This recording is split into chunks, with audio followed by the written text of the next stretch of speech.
Good evening. Welcome to the Woodland Community Consolidated School District Board meeting for December 17th, 2020. The time is 7:14. The meeting will now come to order. Can I get a motion to return to open session? So moved. Second.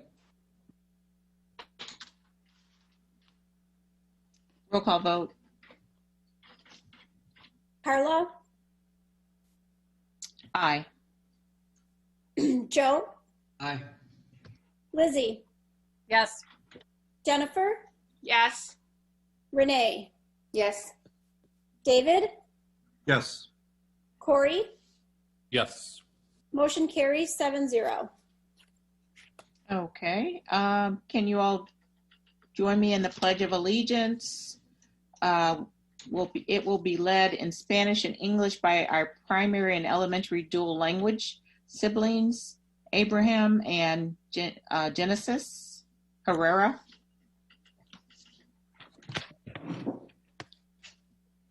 Okay, give us just 1 second. They're connecting to audio. All right, hi guys, can you hear us?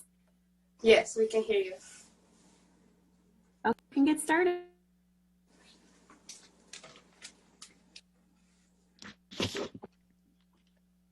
Okay.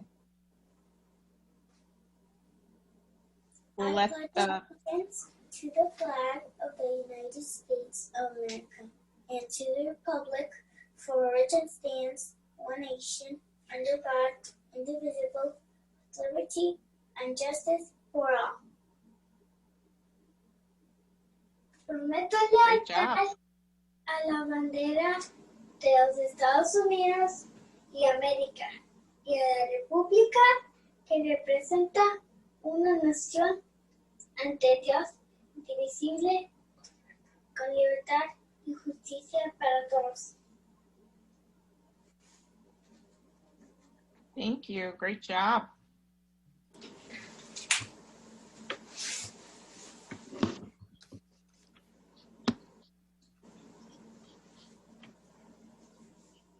Thank you both. Carla, may I ask them a question? Yes, please. So did you practice for this tonight? You did a great job. Thank you. Great. Well, listen, thank you so much. You did a wonderful job. We'll see you later. Bye-bye. Bye. Thank you. Bye. Bye. Bye. Have a great evening. You too.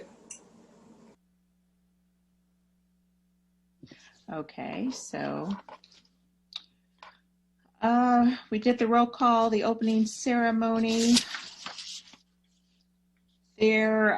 So it's a very full agenda. Can I get a motion to approve the agenda as presented? So moved.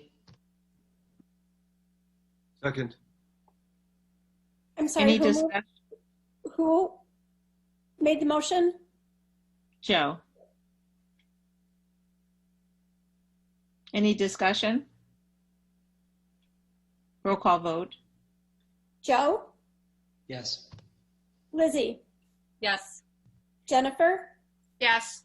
Renee, Yes. David, Yes. Corey, Yes. Carla. Aye. Motion carries 7-0. Okay, thank you. Next up, we have the bond issuance act hearing. Citizens are provided time to address the board during this time of the COVID-19 pandemic. Individuals wish to provide public statements have emailed already. Is that correct, Laura? Do we have email statements for the bond hearing? We do not have any for the bond hearing. Oh, okay. So we'll go ahead and then move forward. So this agenda item for the Board of Education is a public hearing to receive public comments on the proposal to sell bonds in the amount of $22 million for the purposes of increasing the working cash fund of the district. All persons desiring to be heard will have an opportunity to present written or oral testimony with respect thereto. And as we already established, comments were asked to be emailed, and we have not received any. The reason for the proposed issuance of the working cash fund bonds is for the purpose of repairing or improving district facilities or to support other district funds. Does the administration have any comments? Yes, we're going to I give believe we have a presentation. a small presentation for the hearing. We can Okay, thank you. Green.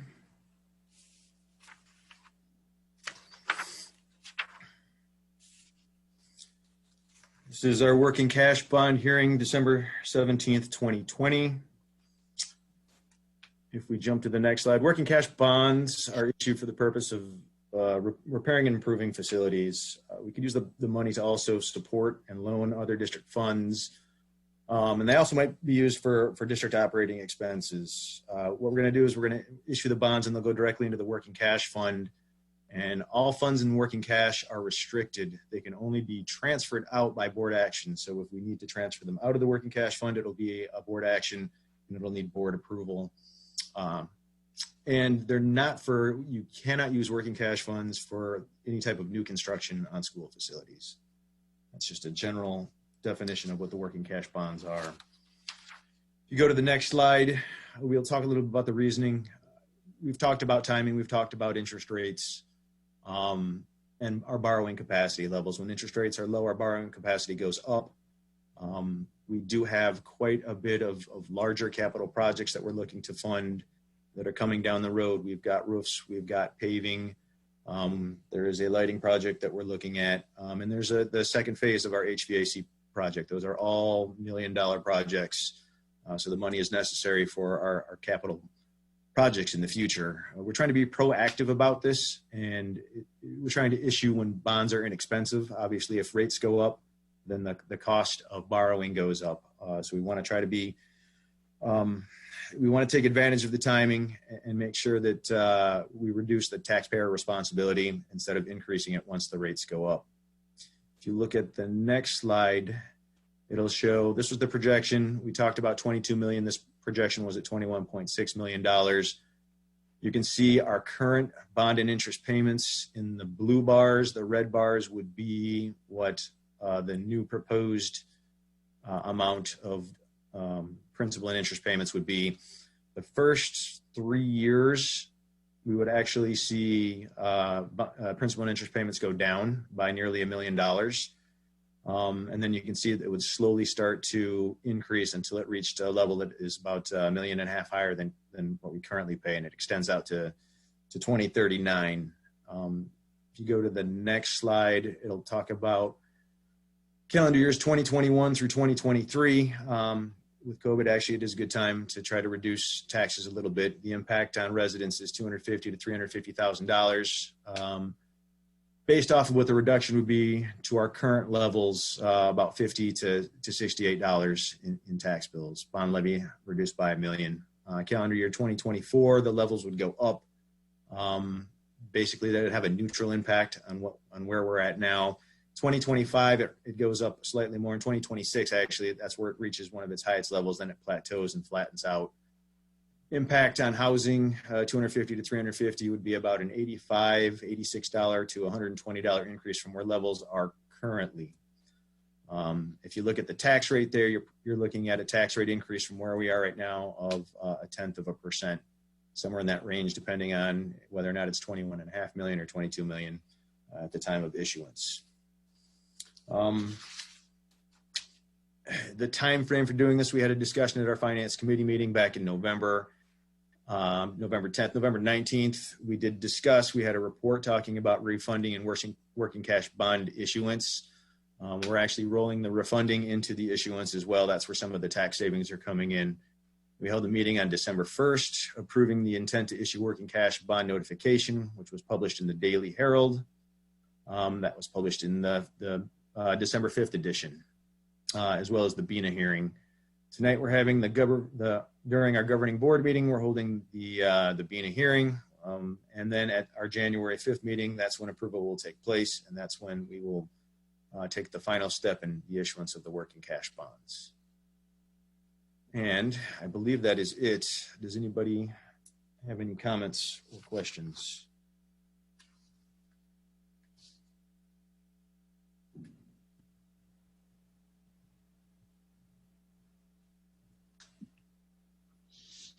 Okay, thank you, Chris. Are there any additional comments from the members of the Board of Education?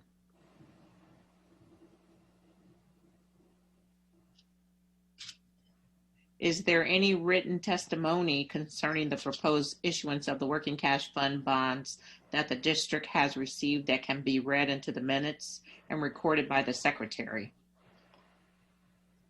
No, there's not. Are there any comments from the members of the public? Are there any comments from the members of the public comments concerning the proposed issuance of the working cash fund bonds? No. Okay, I'm just reading the script that you gave me, Laura. Mhm. I didn't know if there was some legal reason for me having to read it, so I didn't want to put it to the test. So no further comments by the administration. Hearing no comments or questions from the board, it appears that all persons desiring to be heard have been given an opportunity. So can we have a motion and a second to adjourn the hearing? Move to adjourn the hearing. Second. Roll call vote. Lizzie, Yes. Jennifer, Yes. Renee, Yes. David, Yes. Corey, Yes. Carla, Aye. Joe. Yes. Motion carries 7-0. Okay, thank you, Laura. Next, moving on to Superintendent's Showcase. Dr. Casey has a presentation, appears from the elementary building, so I'll turn it over to you, Laura. Sure. Thank you, Dr. Little. As you know, our teachers have just done some extraordinary things during this time. And this evening, I'm going to turn it over to Mr. Wahlberg and Mrs. Howell, who are going to share with you some things that have been happening at our elementary schools. So with that, Mr. Wahlberg and Mrs. Howell. Thank you, Dr. Casey. And thank you to the Board of Education. We appreciate your time this evening to share some of the going-ons at elementary. So today we're going to talk about forging new connections in a virtual world. With me, as well as Ms. Katie Howell, one of our classroom teachers who also helped spearheaded this project for us district-wide. If we can go to the next slide here, Laura. So this evening we're going to talk about an event and want to give a little history that we've run Shop with an Educator since 2008. It's been partnered with Target. We've been able to have families join our staff over at the Target store to shop for grocery items for our Woodland Food Drive. This year, due to the pandemic, we've obviously had to make some changes, and Katie Howell, our Elementary East community involvement team as well, came together and they came up with, rather than us shopping with an educator this year, and Brooke, if you can go to the next slide, we're not going to shop with an educator, but we're going to book with an educator. So I'm really excited to turn it over to Ms. Katie Howell to share a little bit of information about the event. So turn it over to you. Thank you so much, Mr. Wahlberg, and thank you so much, Board of Education, for having us. So Book with the Educator, just a little bit about it, is that we invited students and families into all of the educators' houses for an evening. We had over 150 educators from all buildings, all 4 buildings, sign up to read throughout the evening. And because we had such an amazing turnout of staff that were willing to donate their time in the evening, we were able to offer over 250 reading slots that families could log on to Google Meets through the students' devices, and they could listen to their educators, teachers, and administrators favorite books.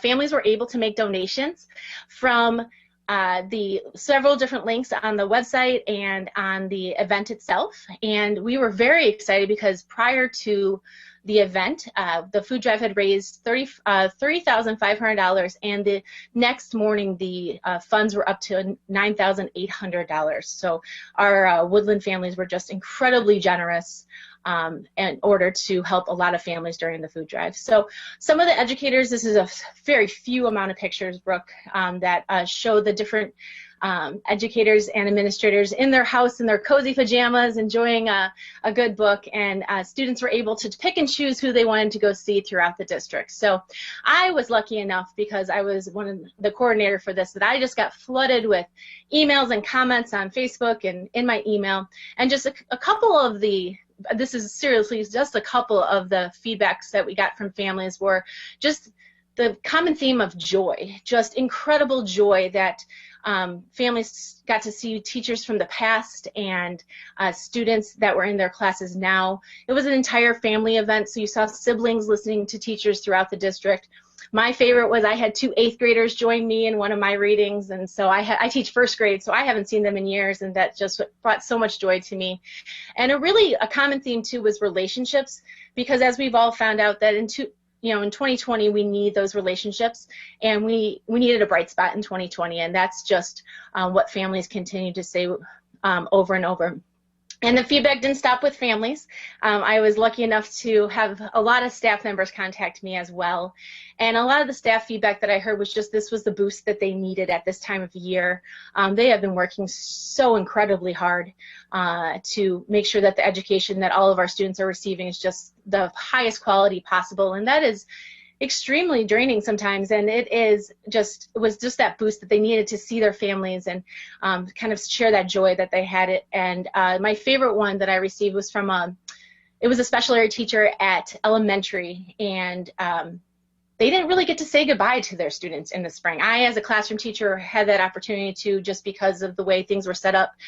And they said they really were surprised at closure that it finally brought them from the spring, that the students that were popping on that they hadn't seen this year because they didn't have them as students this year, they were able to say hello and just greet them, and kind of they were shocked by that closure that it kind of brought to them. So just a couple of pictures that we were able to come from social media and parents sending them to us. This is just a few of the kids that were enjoying the evening. We had hundreds of students joining us for the night. So we are extremely excited that even when we have the opportunity to go back, that we'll be able to offer this virtually again.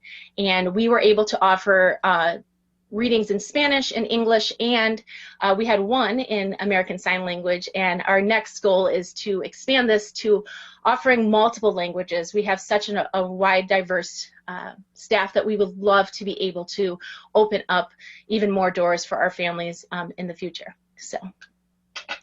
Yes, thank you, Ms. Hall. And, the feedback we've received throughout the entire district amongst our staff and families was everyone thoroughly enjoyed the event. And as Ms. Katie Hall said, we are looking into the possibility of most certainly continuing this. It was great having students be able to connect wherever they were at. So it wasn't dependent on, getting somewhere. It was everybody was able to connect. And also one of the things that was shared, Brooke Hagstrom, our communications manager, shared with us that at her Illinois chapter of the National School Public Relations Association, during their brainstorming session, this was actually brought up, other districts looking to engage their student population and their families. So we're really excited about that. So now we've got to build upon that. And as some of you may be aware, we do a Leaders Are Readers event typically in the March and April months. And what we're looking to do is expand that to a virtual setting.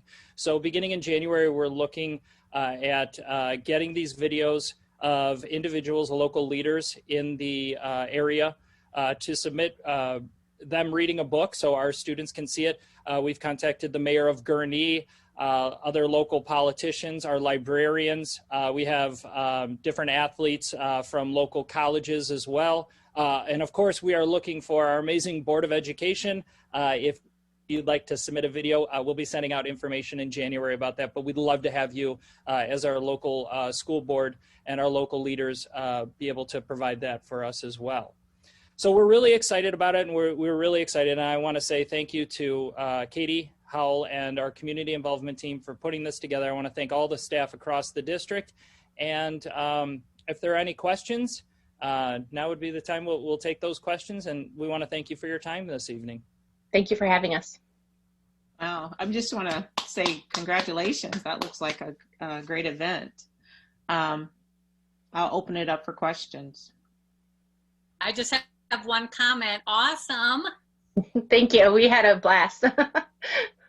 It was fun. It was very fun.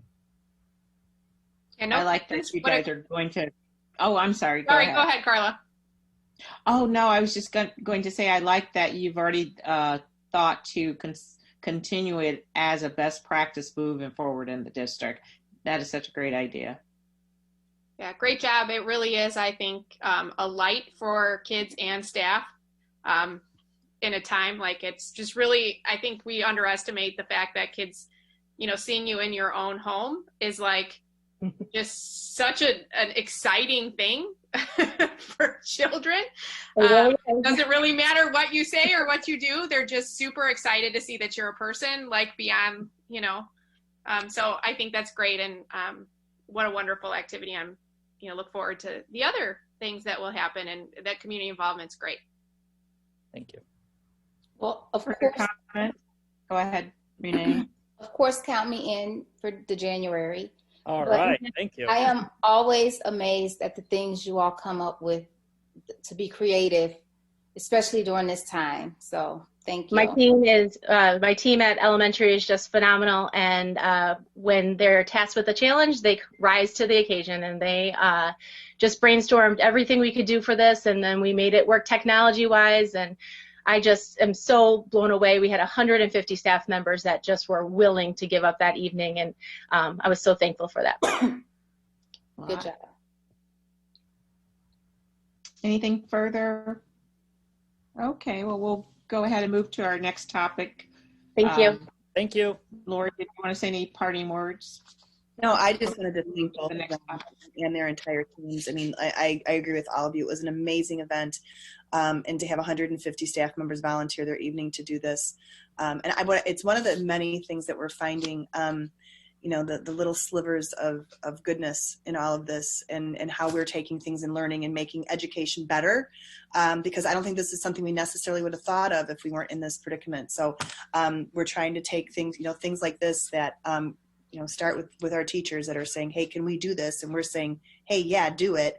And they're not just doing it, they're blowing it out of the water. So I just want to thank them both and thank their teams. They're amazing. Thank you. Thank you all. Thank you. Okay, now we'll move forward to citizen statements. And Laura, I understand you have 4 citizen statements to read tonight. yes, there's 4 currently. Okay. The first one is from Luke and Nicole Mertens. It says, our son is a 5th grader at intermediate. He has always been a very outgoing and happy boy who loved school. Remote learning has changed for him for the worst. He is more withdrawn, doesn't want to do as much as he used to, has less interest in anything social, and gets headaches from often staring at the screen. He asks us every day if there is an update on him going back to school. Today, he asked if he will finally be able to go back to in-person school after break. It breaks my heart to keep telling him I have no idea when or if he will go back to school. He is constantly asking if we can move him to a private school so he can go to school. We regret not doing this back in August, but we were worried about pulling him away from all of his friends. He plays hockey for a team out of Milwaukee. There are 17 kids on his team. Every kid on the team, other than our son, has been in person at school since the beginning of the school year, some full-time, some hybrid model. He has cousins in Lincolnshire and Highland Park School District and friends in the Libertyville School Districts, all which are doing some sort of in-person hybrid model. It's hard for him to understand why so many people around him are able to be back in school safely, but he can't. We are pleading with you to please get these kids back in school.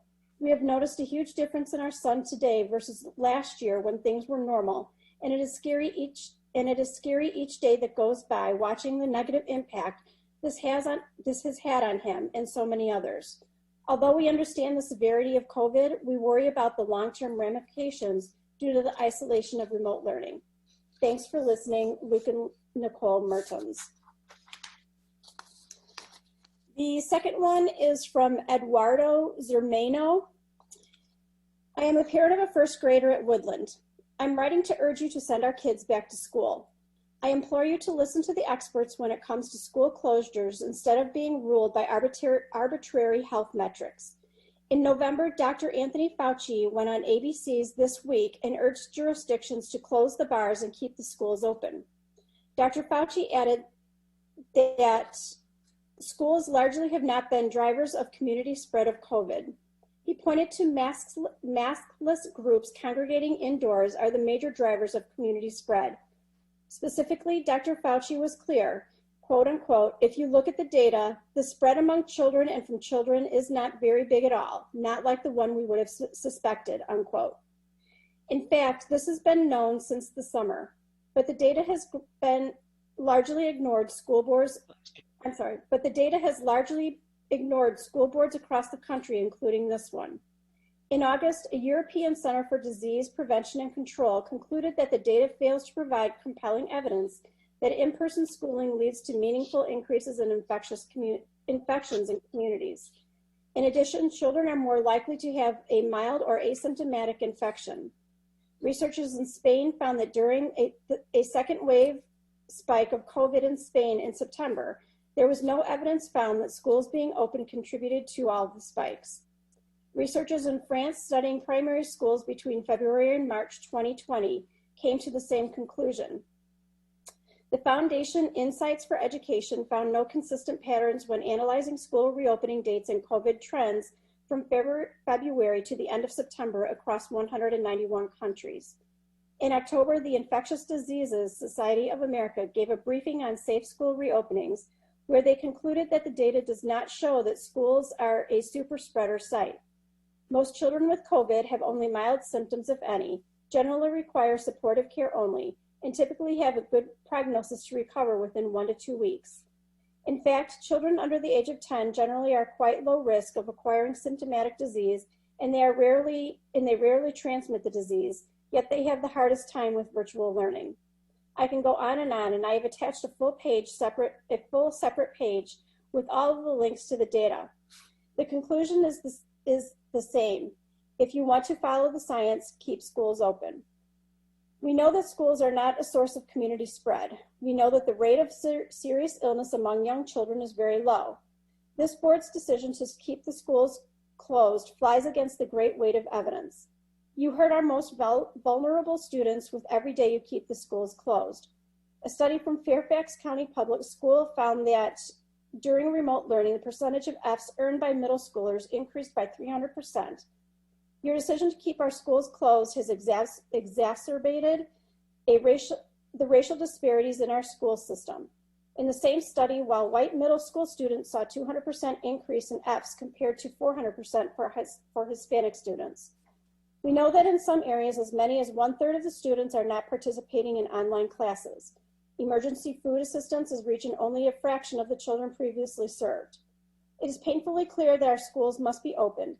I implore you to stop delaying Woodland's well-thought-out hybrid plan. Hybrid learning should be a first step. We should be fully open by March. I further implore you to stand up to the teachers union and stop being afraid of lawsuits.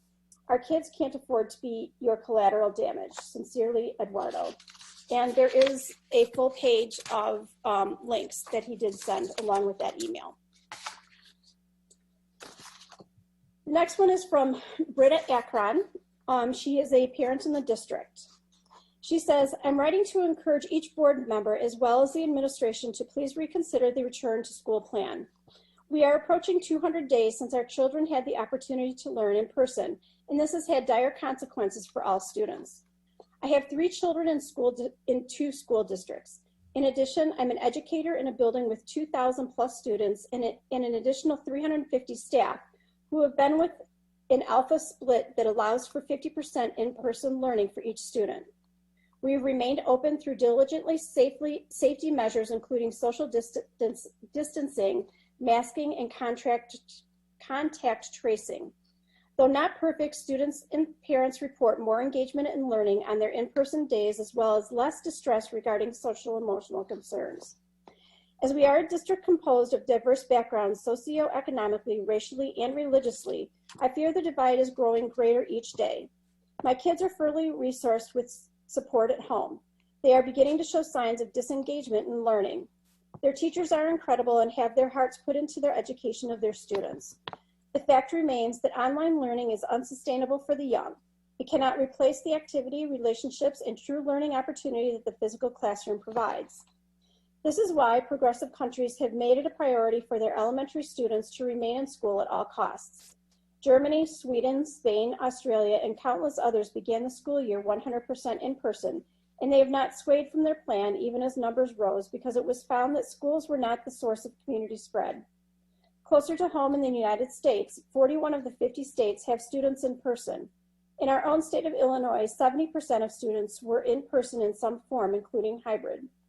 As we continue this year, our students are falling behind their domestic and international peers academically. However, more importantly, our students are struggling emotionally and physically. The lack of activity as they stare at the computer screen for 5 hours a day is taking a toll on our youth. I worry for the here and now, but also for the long-term health of our kids. By allowing a true return to the classroom, you are not demanding that kids return. You are allowing an option for those who need to return, want to return, or should return. Parents can still opt to keep children at home if they see fit. This can be met through through a 50% model where half the day is in-person learning. Students learn with their teachers and they do asynchronous work at home. Once they are at home, teachers engage their online community of students. Or is there a shift where online community of learners is assigned to an online teacher? Either way, something needs to change from the current model, and from experience, the simpler the model, the better equipped the teachers are to handle the demands of hybrid learning. The CDC, Anthony Fauci, the Academy of Pediatrics, WHO, and countless other reputable experts not only encourage in-person learning, but deem it as one of America's most pressing concerns. I beg you to please, please, please do what is right for our kids and offer a true back-to-school option in January that will employ the lessons these kids need to be. These kids need to be healthier emotionally, physically, and academically. Literally, their future is in your hands. Sincerely, Britta Hatcher. The last one is from Antoinette Corellis. She is a parent of a seventh grader and a 10th grader. Dear Woodland School District 50 Board, I implore you to please vote for and implement a plan to send our kids back to school. While some children are able to manage, but not necessarily thrive with e-learning, it is important to think of the many, many children who are failing during this time. It is important to think of how many kids in our district are lonely and sad and struggling through this isolating time. I realize the pandemic was something that no one was properly prepared for, but it's now 9 months since our children have been in our buildings, and I'm baffled how we have not tried to bring them back. It's puzzling to me how my nephews who attend a suburban public school have gone to school every day since the school year began at 25, 50, or even 100% without major issues. And yet all of our Woodland students remain at home. Our Woodland teachers have been amazing, and eLearning 2.0 has definitely been a huge improvement to last spring. But this doesn't make up for the fact that students should be learning in their classrooms and not their bedrooms or kitchens. And it's important to remember that it's a choice you are offering to parents. They don't need to send their kids back. But what about the students who want or need to be in a classroom in order to succeed? Our board said that they wouldn't consider even voting for a return to school plan until there is a vaccine. Well, there is one, but it isn't available to the students at Woodland, and who knows how long it will be before our teachers can get the vaccine, if they want it. So nothing has really changed. So our children are just going to continue e-learning until COVID-19 has been eradicated. And if this is the case, I hope you are prepared to see our enrollment dip even lower as families choose private education or even move out of the district. It's time to start planning for Woodland students to return to school. Sincerely, Antoinette. That's it. Okay, thank you. You're You're welcome. Next up, we have status of correspondence and FOIAs. We moved this up in the agenda. It was just because I think sometimes we get to the end of the night and really don't give a lot of time to it. So I know you have more correspondence to read. Is some of it you're planning to read, Laura, or how are you handling? Well, the one that we talked about or that we added tonight, that was one of the ones from that I just read.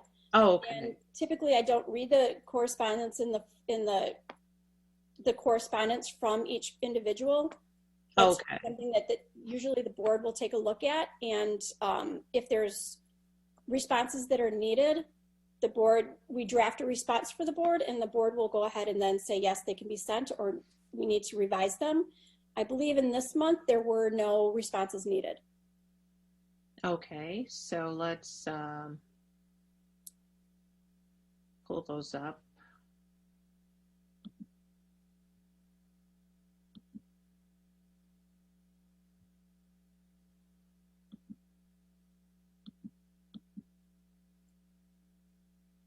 So the one from Britta Akron, it was one that you read? Correct. Okay. And the rest of that came earlier to the board. Then so she sent it to you as a citizen statement and sent it to the board as correspondence. Is that correct? Correct. And said no response was needed. Is that right? Oh, it's not checked whether a response is needed.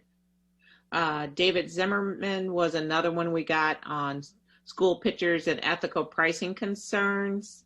Did the board have a chance to review that one?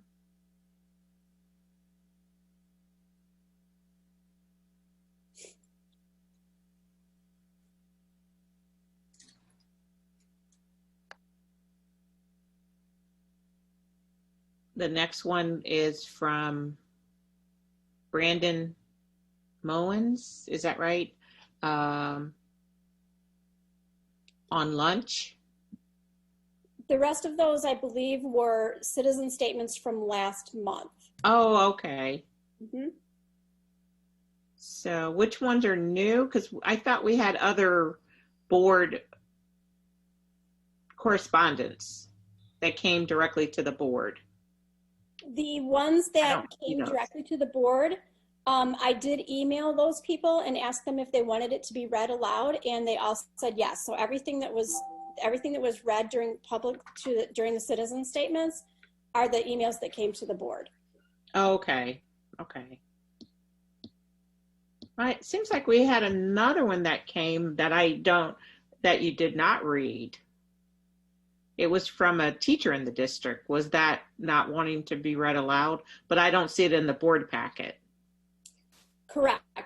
She did not want that to be read aloud. And I told her that we would go ahead and include that in the board packet in January. Oh, okay. Because, yeah, that I don't see that one. Okay. Right. And did she want a response? No, I believe she just wanted to get her opinion. Share her opinion. Right, share her opinion. I'm sorry. Okay. Then the next is the FOIA request.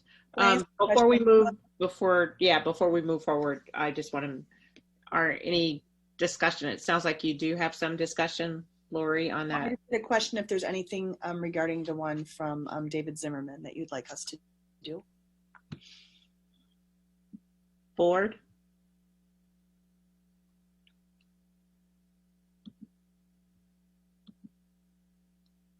Can you guys hear? I'm not hearing any feedback.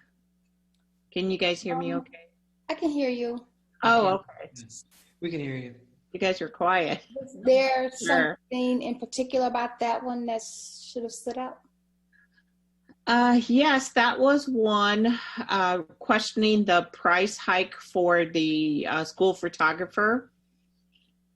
And I think we need to definitely look into it and see what the reasons are before we respond back. Well, it says no response needed, but I think we do have to know the situation. Do you guys have any feedback on it? I don't know if you've had a chance to look at it, Chris. I have not had a chance to go into it. They're an outside vendor, so their pricing is their pricing. It doesn't pass through us.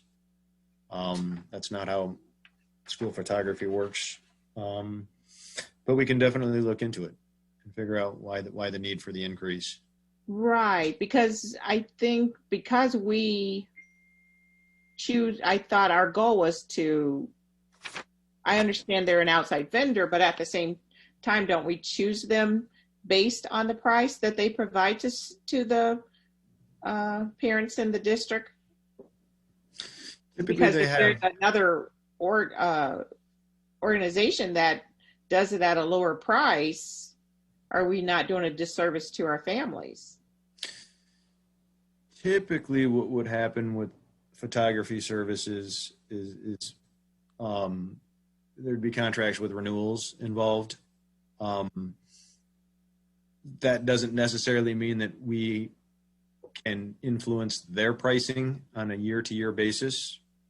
We don't just because we kind of use them exclusively. That doesn't give us the right to detail their pricing. So if they change it mid-year for this reason or that reason, that's out of our control. But do they let us know that they're changing the pricing like that? I did For not. I would think that our negotiated contract, we would have. I did not hear of the pricing. It's different on our end. Okay. Works. Yeah. Usually, typically what happens is we don't see prices on an annual basis, what the increases are going to be, if there are going to be increases. Okay. So Like I said, it's something that we can talk to the company and we can figure out what's going on there. And then we can also take a look at whether or not, competitors are doing the same thing. Is this something that's happening industry-wide, or is this something that's exclusive to our current vendor? right, because with our school lunch program, it's an outside vendor, but we bid that out and choose them based on their pricing and how much they charge students. So I don't know why the photographer would be different. Well, we set the prices actually for food service. We're the ones that can set prices. And the food vendor has to, whatever price we set, the food vendor has to go ahead and take. That's a bid. Yeah, it's a completely, well, I shouldn't say completely different. It's just because it's a state-run program and a national school lunch program. Mm-hmm. It's run slightly differently. Yeah, I get that. And I understand that, obviously nutrition is a necessity versus photographers are not a necessity. But at the same time, I think when we're partnering with other organizations to benefit our families and our communities, we should try to stay more aware of what that pricing is because, we have a very diverse population and we want to make sure everyone can afford to participate in photography, buying school pictures. And if they can't, then that's, what's the good of the service if we're pricing families at it? I think if the service becomes too pricey, that's one of the vendors that we can just get rid of. It should be the expectation that the vendor providing the service isn't gouging people. Right. I think we need to take a step back. This is one, like this guy's particular email is very specific to, it seemed, one, I don't understand it because I didn't buy pictures this year, but I've never been given a digital proof in the pictures that I've purchased before. So I don't know. That hasn't been a practice. So I'm assuming that that's a new practice based on the COVID and the current situation, right? So I think that there's a lot more information that needs to be gathered on one, what really was the situation, right? Because it seems to be that there was an issue and then the issue caused more cost or something. There's just a lot of, I read that and I'm like, I'm not even sure. So I don't know if the base cost went up or this was a particular change in, if it was a problem that caused another cost. So I think that we just need to get some more information, and versus even knowing if there was something that actually was changed. Sure. Chris and I can certainly gather that information and give it to the board for next month. Right, and I'm definitely, that's what I'm advocating for, more information. Yeah. Just saying, you know, just giving examples of other situations where we do request other information. But to even have an opinion, to your point, we need to gather the information. Yeah. So and I'm just surprised that I'm just surprised that they didn't let us know of the price increase, or we don't, you know, or their processes during the pandemic on how they're handling school pictures. I think that would have been helpful to have too. I think we did know that they were doing them remotely, right? Because parents had to take their kids there if they wanted to get pictures. Like the school was. Right. We're working with them now to we did that, and then we're looking to see, can we bring them in if parents, it's easier for parents to come into a school to bring them in. So they've been communicating with us on trying to, you know, as the pandemic has progressed, how things would work. But Chris and I are happy to talk to them and see what this is about and what the increase is about, and then we'll share that with the board. Okay, that'll be good. Thank you. Sure. And then any other comments on that particular piece of correspondence before we move forward?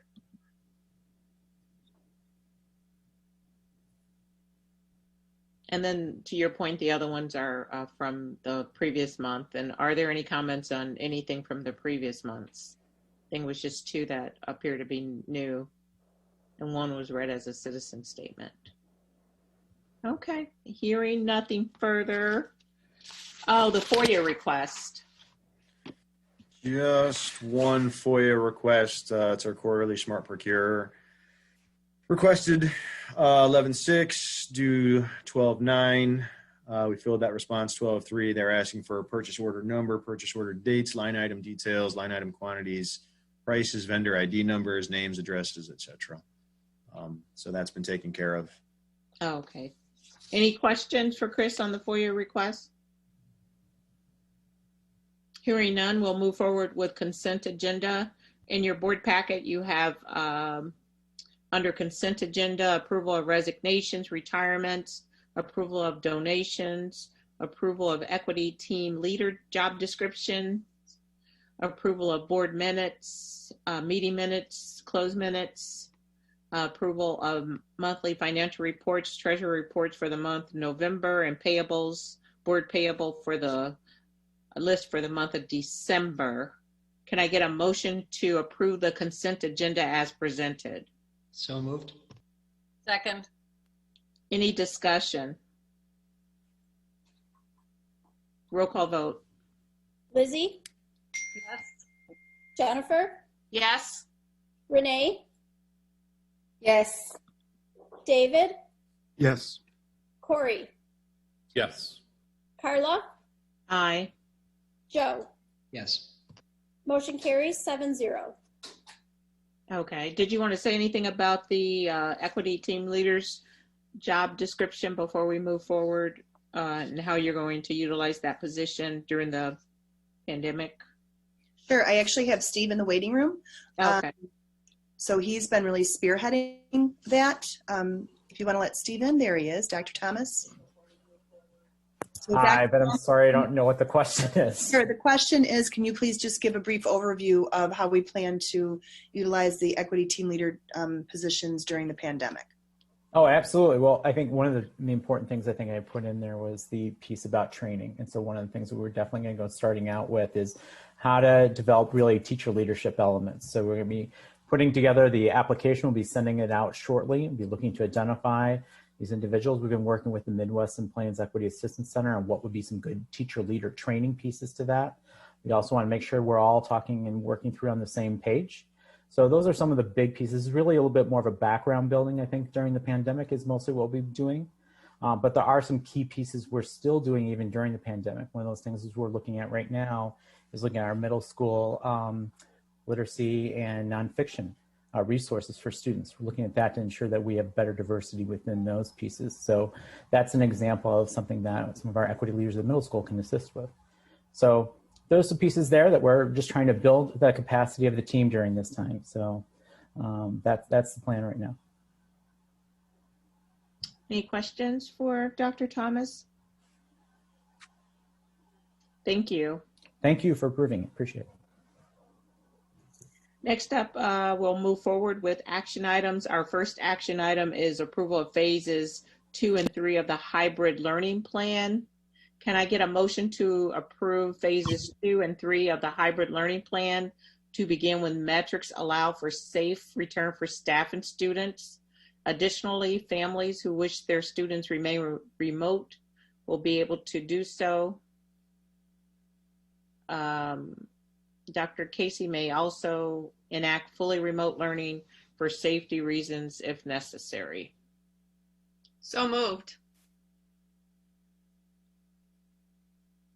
Second. Discussion? I do. Do you have a have a- presentation to the board, Lori? I'm sorry, I can't hear you. I do have a brief presentation, yes. Okay, we can move forward with that while board members are gathering their thoughts and possible questions for you. Okay. So while Brooke's putting it on the screen, I just wanted to start by thanking, we talked about it a little bit earlier, but really thanking the staff. This hasn't gotten any easier for them, and I've had the privilege to be in many classrooms these last few weeks, popping in, and what I see is just extraordinary. So I want to start by thanking them. They have been amazing. First, looking at our current data, we do have some good news this month. First, as you know, the vaccine is on the horizon, and we've encouraged all of our staff to sign up for that, and so they can be alerted when they can receive it. The second piece of good news is that our data line is starting to trend down a little bit from where we were last month in Lake County. Beginning this month, I used a different formula that takes into account the percentage of students in each of our zip codes.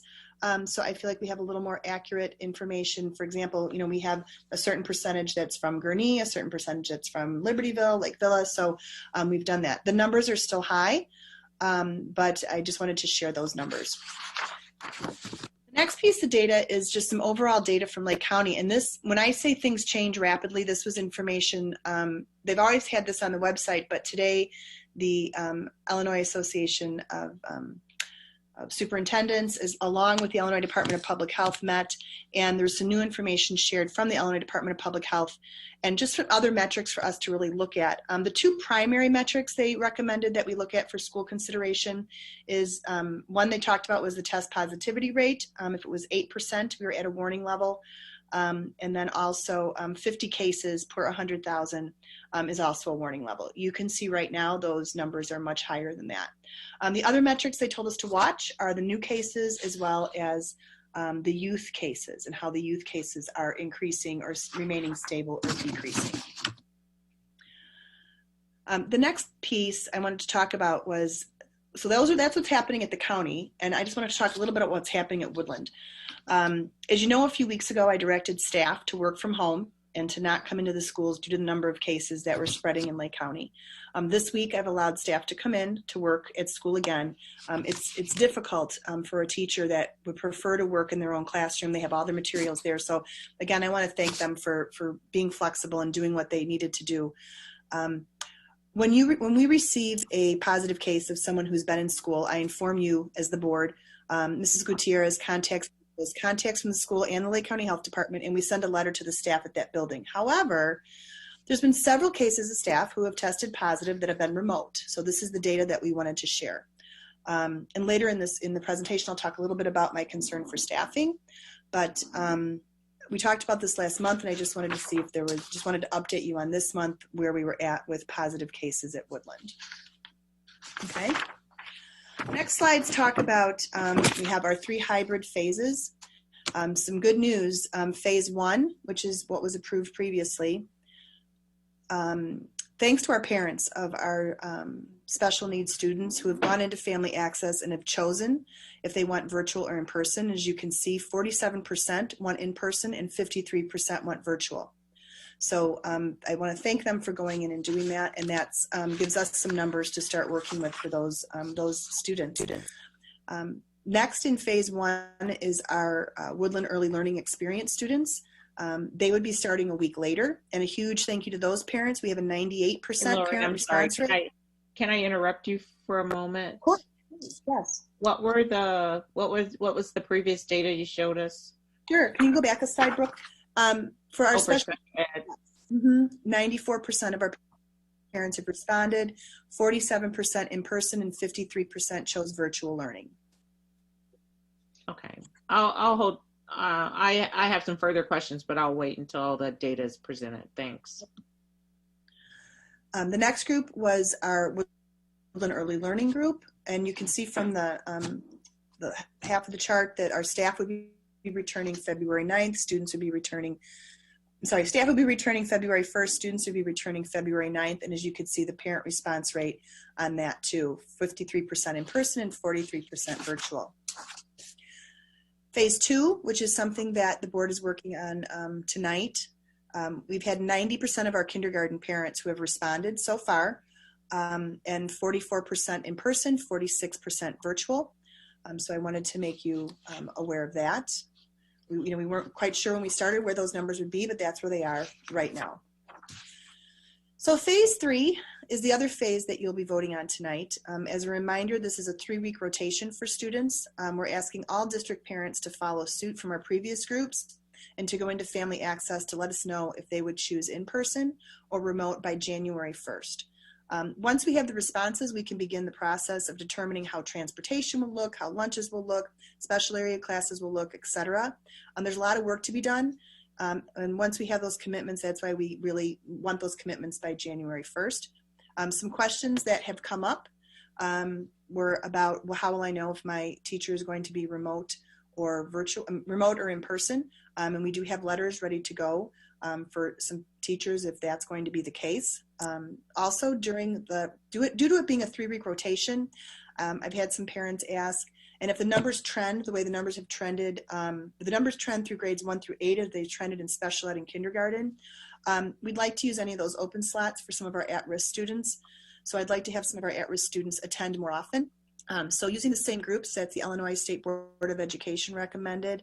So for example, our homeless students, our students with an IEP, some other at-risk students, if we have some slots in there, we'd like to fill them in instead of coming every 3 weeks, perhaps they come more often. But we won't know that until people choose remote or in person. So the phase-in plan, at the October board meeting, you voted on phase 1. November board meeting, we talked about phases 2 and 3. December board meeting, I'm asking you to vote on phases 2 and 3. And then at the January board meeting or any other board meeting you choose to call, we would revise dates if necessary, all depending on metrics and data.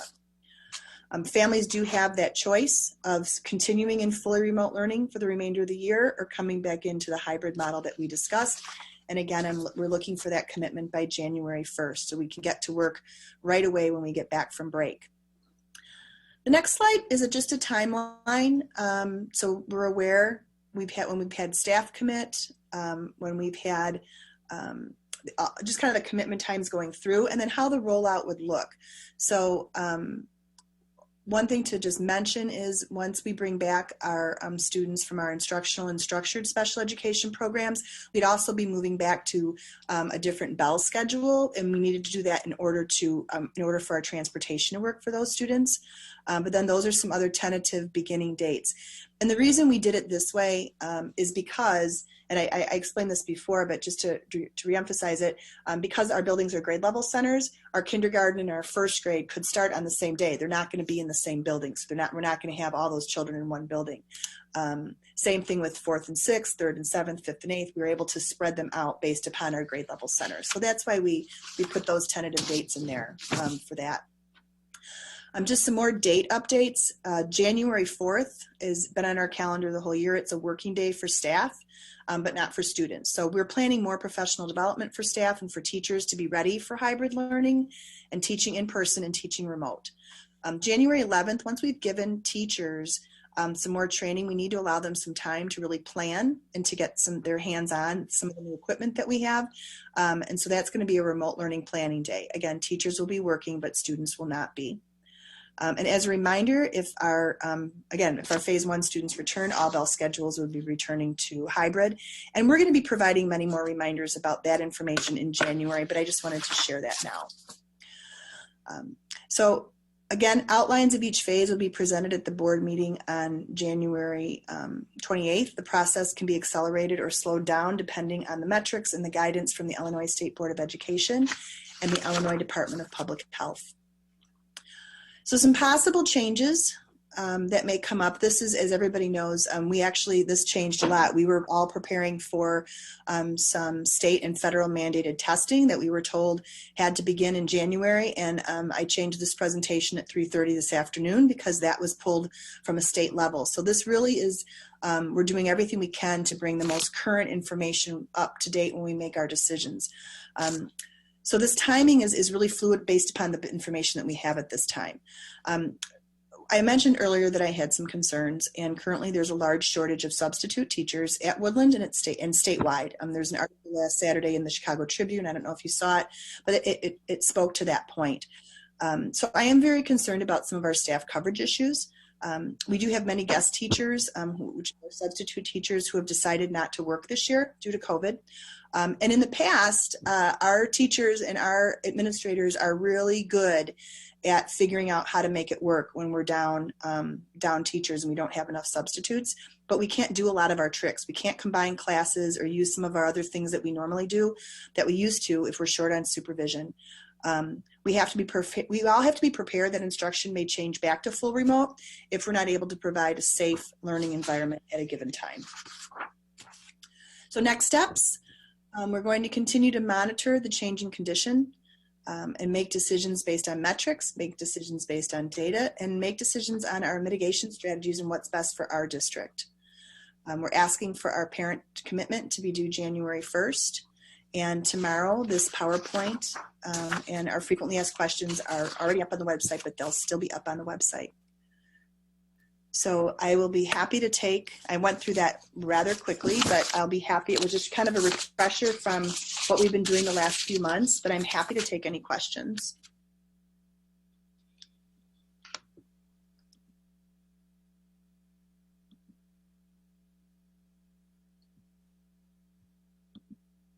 I'll start. The survey results from the parents that you got back, did that change the way that you're thinking about the plans, or has that led to any alterations, anything that you see or might foresee as being, a change that's needed? Sure, good question. They actually came back. We have more. They're choosing virtual than we anticipated. It is going to change how we're looking at some of our transportation things and things like that. And that brings back the point of if there's some other students that need to be in more often, our special education students will be in every day. And we understand that for many of those parents, it may depend, that may change, and we're willing to work with parents if that may change. But right now we're still sticking with our kindergarten students will be here every day. Again, we remember we have Wildcat Mondays, War Mondays, but the rest of the time, kindergarten would be here half day every day, and our special education students that are self-contained would be here every day with Mondays at virtual. Okay, I have another question. I know that there's a lot up in the air, and it's a moving target constantly, and you've spoken to that, and I want to definitely commend you and your team for all of your hard work in putting together the plan and then working it and reworking it and surveying the parents and surveying the teachers and everything that you've been doing. What about the vaccine? I think a lot of people are wondering how might the vaccine change the district's possible plans, and the plan was developed prior to a vaccine being available, and now there's still a question mark of when it will be available, but it looks like spring. How does that factor in, or does it? Could the plan be a transition to full day instruction, or I know that if the numbers get too high, then we're back in remote. So can you just kind of speak to how the vaccine plays into this? I would love nothing more than to have that be a transition where we could get everybody back here. that's obviously our goal is to get our children back in school. I think it's such a moving target, Joe. You're absolutely right. And if we start this hybrid plan and all of a sudden the numbers, we're watching those trend lines hourly. Once those go down, and they stay down for a while, then we'd be able to see, hey, is this a time when we can bring back, and we've talked about this, a lot.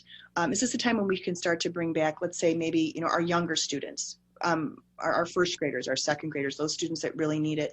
Some of our students that for social emotional reasons we know need to be more. So we want this to get started. Like once we can get this started, and then we need to adjust it as we go. And our parents and our community understand that our goal is to get as many students safely back to school, then we will. But I think with offering the choice that parents have, remote or in person, it allows them, to do that. But so yes, if it could be a transition, and we could, and the vaccine comes, and we have a lot of people that are vaccinated and it's safe, and the numbers are going down, then absolutely. I forget, what was the number of teachers that have tested positive, and even in remote learning? 36 employees have tested positive this time, through the COVID began. And that's without any in-person learning. Correct. At 36. Okay. What percentage of that is our total staff population? We currently have, and Martha's on the screen, currently have over 800 staff members, 800 and what is it, Martha? It's close to 850. I was going to say that, but I didn't want to over 850 staff members. Oh. Now this we don't know if anybody. Okay. Yeah. And that's just us trying to do things out remotely, and just people going about their day-to-day operations. We still have a high positivity rate. But my other question is, and I'm sorry, what would be the cost? So we have, from the poll that you took of the phase 1 and phase 2, it looks like the majority in phase 1 and almost in, pretty much split in phase 2, with 90% reporting would stay home, would want to do virtual learning. And I know we have to get the survey back from the teachers on how many would come back, but what would be the cost of this hybrid model? I guess I'm still confused about the cost. I didn't see that in your presentation this time. Sure, I didn't go back and speak about the cost, but just to clarify, the numbers that were in the 90% parent response rate, that's the parent response rate. So the virtual and in person for the special education students, for example, it's 40% in person, 47% in person, 53% virtual. So last month, we gave some ideas about some of the costs that are associated and what we're doing with our CARES Act money. Chris, I don't know if you can give some more estimates on what we would be spending or what we have spent. The cost for hybrid, I believe, is at $1.26 million, if I'm remembering correctly. That's just off the top of my head. And the money was going towards technology, whether or not we're on hybrid or remote. Obviously, we would need the technology. Additional cleaning when we have students in as well. You're going to increase our cleaning costs. Some of it goes towards substitutes. Some of our new programs. Yeah, all in all, PPE is a large portion of the costs, but it's just an estimate because that shifts depending on when we come back. So it's kind of a moving target, just like everything else with this pandemic is a moving target. So I'll defer some of my questions. I'll let other board members ask their questions. I just have one. Lori, I don't know if you told us the answer to this last month, but the teachers or the staff that was infected, were they infected at work? Overall, and Martha can certainly speak to this too, many of them it wasn't infected at work. We don't have any that we can prove that it happened at work. Many of them, it's from their household. A mother, a father, a spouse, We don't have any where we had a connection that they caught it from somebody at work. But Martha, is that a correct statement? I don't want to make that statement if it's not correct. Yes and no. It's from the questions asked from that screen. There are 10 of the 36 employees potentially exposed 39 employees. So that's potentially exposed from what they've shared with us.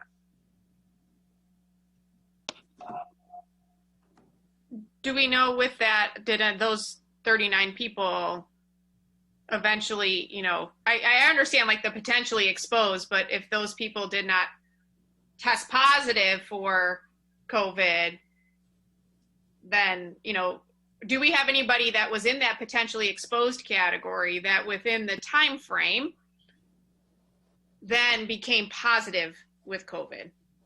Just a couple. There were just a couple of them, not too many. Any other questions? I had a question. If the plan is approved and the timing, it's not really, it's about a timing. You have the last group of kids attending or that last grade level band starting March 9th, which would essentially mean that the third grouping of that grade level would not attend until after spring break because there's only 2 weeks. Is it possible to move up so that all students would attend, those who choose hybrid would attend before spring break? Sure. I guess because there's that kindergarten and first grade attending on the same time, could you shift up an intermediate and a middle school up to the first time frame so that you had somebody? I understand the progression because of the grade level centers, but I mean, I look at that and I'm speaking like, even personally, at that point, if my child's not coming back until April, Absolutely. I'm going, what's the point? Like, because I disagree. I think there's always a good point to come back in person when it's safe. To me, it's not a win. I even advocate, and I've had these conversations with Lori and others. I'm advocating that once there is a vaccine in place, that we offer some type of free summer school for students to catch up, or with free bus service, because I think if we save the money on the front end, then we could spend it on the back end, potentially later in the year, in the summer, with giving kids the opportunity to come back to school, all the, proposed social emotional issues that people say are the result of remote learning. Maybe some of that could be mitigated by summer school. But I personally, I'm not in favor. First of all, I'm not in favor of having parents make a decision by January 1st during the holiday. I'm just not in favor of that. That doesn't make sense to me. I'm not in favor of kids coming to school. I'm just not in favor of the hybrid plan. Just hearing some of the educators talk about how it hasn't worked in districts that have tried it doesn't make me want to waste taxpayers' dollars that way. I'd rather spend taxpayers' dollars on summer school and coming back when we can come back with a vaccine. This remote, I don't know who we're appeasing with hybrid learning, because it certainly doesn't appear to be the teachers. It doesn't appear to have any overall learning benefits to the kids. I understand and I respect that there may be some social emotional gains there, but I'd like to see more data on that rather than just sort of this anecdotal talk about it.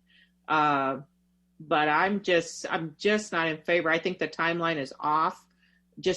Even like I said, with starting, and I don't want to repeat myself too much because I want to give other people a chance to talk, but just even the whole idea of asking parents to commit by January 1st, I think it's too soon. when there's so much up in the air with this vaccine. We got Pfizer out there just coming into the state. Moderna just went through the FDA committee, and I'm not sure, I haven't had the TV on for the last few hours, so I don't know if it has FDA EUA approval, but that's supposed to start shipping to the states next week with approval. You got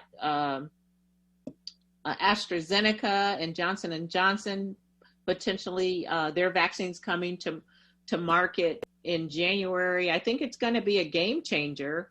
And I know, we want to, I just think it's remote learning is costly, and you haven't convinced me of the benefits of it at all. So, I'll turn it over to the other board members to speak. So, I think that there are certainly challenges around hybrid learning. It is not a replacement for students in class 5 days a week with their entire class and back to normal. There's no doubt about that. And neither is remote learning. I do not think that I think the holiday is sort of like, it's a challenging time for people to respond. However, I believe most people are in a position to know how they would respond. And I would use that just my own experience, because, families in the district I work in have had to make their decisions, and families made that decision. From the point in which they received the survey, the results we received back were relatively quickly. People knew what they were going to decide, and they weren't waiting for one thing or another to happen. They just knew that based on the plan that was in for them. And many people don't even need the plan, because this is what I want. Regardless of what plan you put in place, I know I want my kid in a hybrid, regardless of I want my kid home. There's many, many parents I've talked to, and I'm speaking in my own district. They just already know. It doesn't matter what our plan is. Here's what I'm going to do. This is what I need for my family. I believe that we have a responsibility to provide parents a choice when it's safe to do so. Whether that's a good choice for me or someone else, I don't think that it's my role as a board member to limit someone's ability to make that choice for their family. And so I think that there are many children who are struggling with the isolation of remote learning.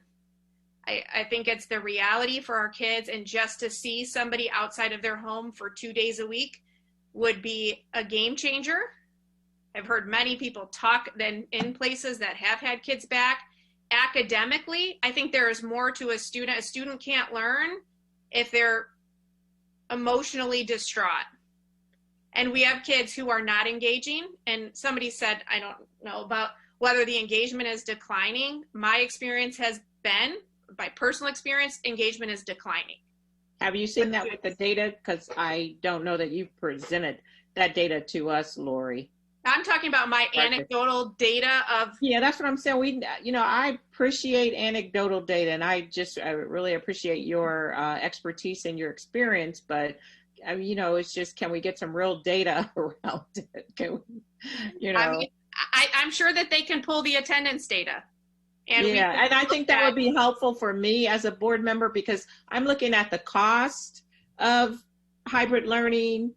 Does the cost outweigh the benefit, or the benefit outweigh the cost?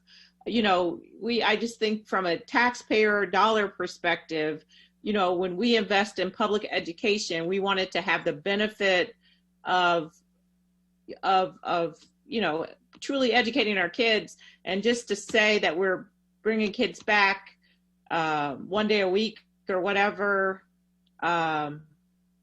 I don't know. I'm just not with the cost. Is the cost worth? If you show me the data and you say the cost is worth it, I just haven't seen the data. And maybe I'm not understanding the data. So maybe you need to explain it to me better, because I'm not getting the data, and I'd rather hold that money and invest it in a strong summer school program for kids. I'd rather hold that money and really invest it into a good remote learning program, and maybe set up pods, individual pods for if people need physical contact in special education or kindergarten or things like that.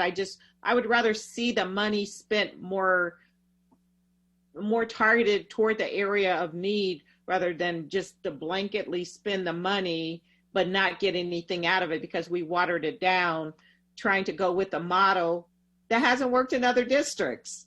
I thought our district is better than that. We usually are thinking above the cut and thinking about outside of the box about how we know if hybrid learning hasn't worked in other districts, and I'm not calling out any names, but if it hasn't worked in other districts, why do we think it's going to be different here? Let's do something different with our money. I understand people might be frustrated staying at home. I get that, but we already got 4% of our staff have been infected without sustained contact within the building. Can you imagine those numbers going up once we have more people in the building sustained? Because, it's going to go up. We're right now, and people quote Tony Fauci. You got to also quote that Tony Fauci said these are going to be the darkest days within the next month or so. So now we're talking about the darkest days of the pandemic potentially coming between now and the end of January. But we're wanting to make a vote on bringing kids back to school. I just like to see more data because we hear a lot of anecdotal stuff and it sways one way or the other. But just to clarify, what data? Some of the data is difficult because again, this is new. There's no trend analysis. There's no comparative. It's difficult to get comparative data because we're in a pandemic. But is there specific data that you're looking for that I can try and get? Well, for instance, people are saying, I think one of the citizen statements says she knows 17 schools that are open, and her kid goes to whatever in Milwaukee. Are those 17 schools all in Wisconsin that are open? Are these Illinois schools that we really can, and in our area that we really can compare to, where it's apple to apples comparison? There are definitely we can talk offline about it. I want to give other people the chance to speak before I go on and on, because everybody knows I have big concerns, but I don't need to go on and on about it. I don't know. Is there anyone else that wants to speak? I don't want to call you out if you really don't want to speak about it. Yeah, I have a question. So, Lori, at the January 28th board meeting, we would need to decide on dates. And it seems like that decision, if the plan passes, that decision is going to be really based on metrics, right? It's going to be based on where we're at in terms of the metrics in Lake County, but it's also potentially going to be based on cost. I'm hearing you say that depending on staffing, depending on where we're at, we might just not be able to do it based on the staffing. That's correct, right? The piece about the staffing is, what I was trying to warn of us all is that we may get into situations if we have to quarantine people or things may happen that we don't have the staff to cover and that we have to be, fluid of going in and out, which is what a lot of districts have been doing, this whole year. So you can correct me if I'm wrong, but there's a chance that, like, with the metrics being what they are and with some of the extenuating circumstances, that this isn't something that we would be able to put in place January 28th, and then that would push it out. I guess my question is, because I see Carla's point. I know that part of what we're really looking to do is allocate our taxpayer resources appropriately. So what do you see in terms of, like, let's say the metrics say January 28th isn't a go, like it's not gonna work out, we can't start. What's the plan after that? If we can't use this plan, right, then I'm sure you've thought this through, like what do we do next? Sure. I think what most and again, I'm not trying to compare us to other districts in Lake County, but what the majority of districts in Lake County is, they're almost taking things on a week by week basis based upon metrics and data. So majority of them are looking to, again, and I'm never going to compare with what we're able to do to a district that has 300 students, you know. It's a very different, many things are different, but many of them are looking to come back, begin their process back after Martin Luther King in January, but they're also, you know, defining if, okay, we're going to look at our data, we're going to give our families a week's notice, and then based upon that week's notice, we'll know how, then, you know, okay, we're ready to start this date or not. The reason I was asking for the January 1st date is I agree with what Jen was saying, and I've definitely heard from parents, they know what they want, and they're ready to commit one way or another, and that way we're able to give that flexibility later on down the line. If all of a sudden we're ready to open, the metrics aren't good enough, we can't open, we stay in remote, but when we are ready, we have everything else that needs to be in place. What I don't want to happen is, you know, we've been out since March, and then when it's time to go back, we're rushing to do things and not do it correctly. So that's why we're looking for that commitment, so that when we're ready to go, we're ready to go, and we're ready to go safely. Yeah. So what happens if the vaccine, if ACIP votes over the weekend that teachers, actually educators, school personnel, just generically, will be in phase 1B or 1C in getting the vaccine, which potentially means that many would get it next month. How does that change our plan? Would we still do hybrid if the majority of our staff have access to a vaccine? I would initially to start. I still think I still think to start we need to to start slowly. I don't want to have, okay, now we have the vaccine, and so we're going to bring everybody back in quickly. I think that would be a mistake. So I think, again, depending on when the vaccine comes out, depending on the percentage of our staff that choose to take it, you know, we don't have a vaccine for children yet. So that's, but for our staff piece, I think I would start with this plan, and then we see what happens. But I don't want to, I'm afraid that if we say, okay, now we bring everybody back in, it's just a lot of people in one area quickly. Because it's also going to be, and you would know this better than I would, but we're talking about 28 days for, you know, well, it's 21 days, right, from the one vaccine and 28 from the other, from the first dosage that it's going to take, you know, effect. So we're still talking about a way down the road. Those are Pfizer and Moderna, but right. Then the other two would have a different. Right. So that's what I'm saying. So even if that comes out, we still have a little ways down the road before it would have the full impact. So yes, my recommendation would be that everybody still will be in mask for the foreseeable future. Right. Mm-hmm. Mm-hmm. We would still plan on having all of our safety mitigation strategies until we're told by, you know, the Illinois Department of Public Health that they're no longer needed. I'm sorry. I know that this conversation's going on pretty long, and I don't want to interrupt anybody else. Did somebody else have a question? I can wait.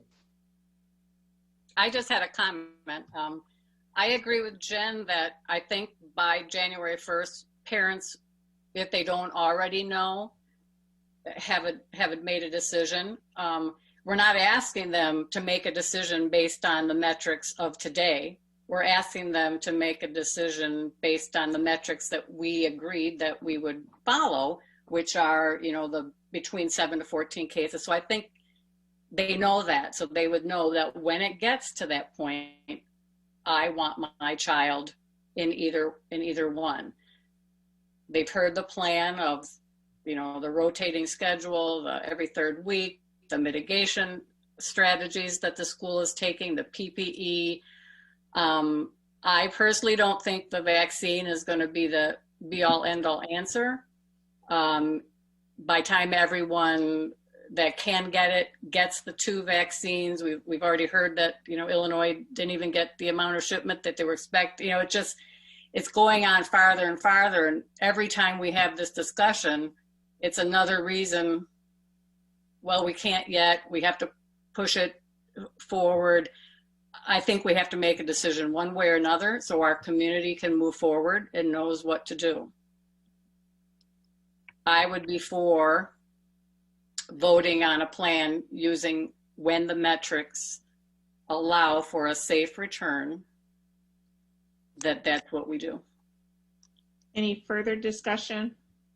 Yeah, I had a quick question.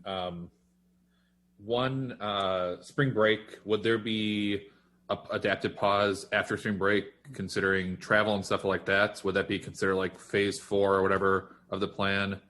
And then has there been talks, I know PPE is covered by the CARE Act, has there been talks of some sort of gateway testing either for teachers or students? I know that's something a lot of districts have looked into, is that as the testing becomes more affordable and easier to get, like, has there been an option for that? Was it the saliva test that U of I created, stuff like that?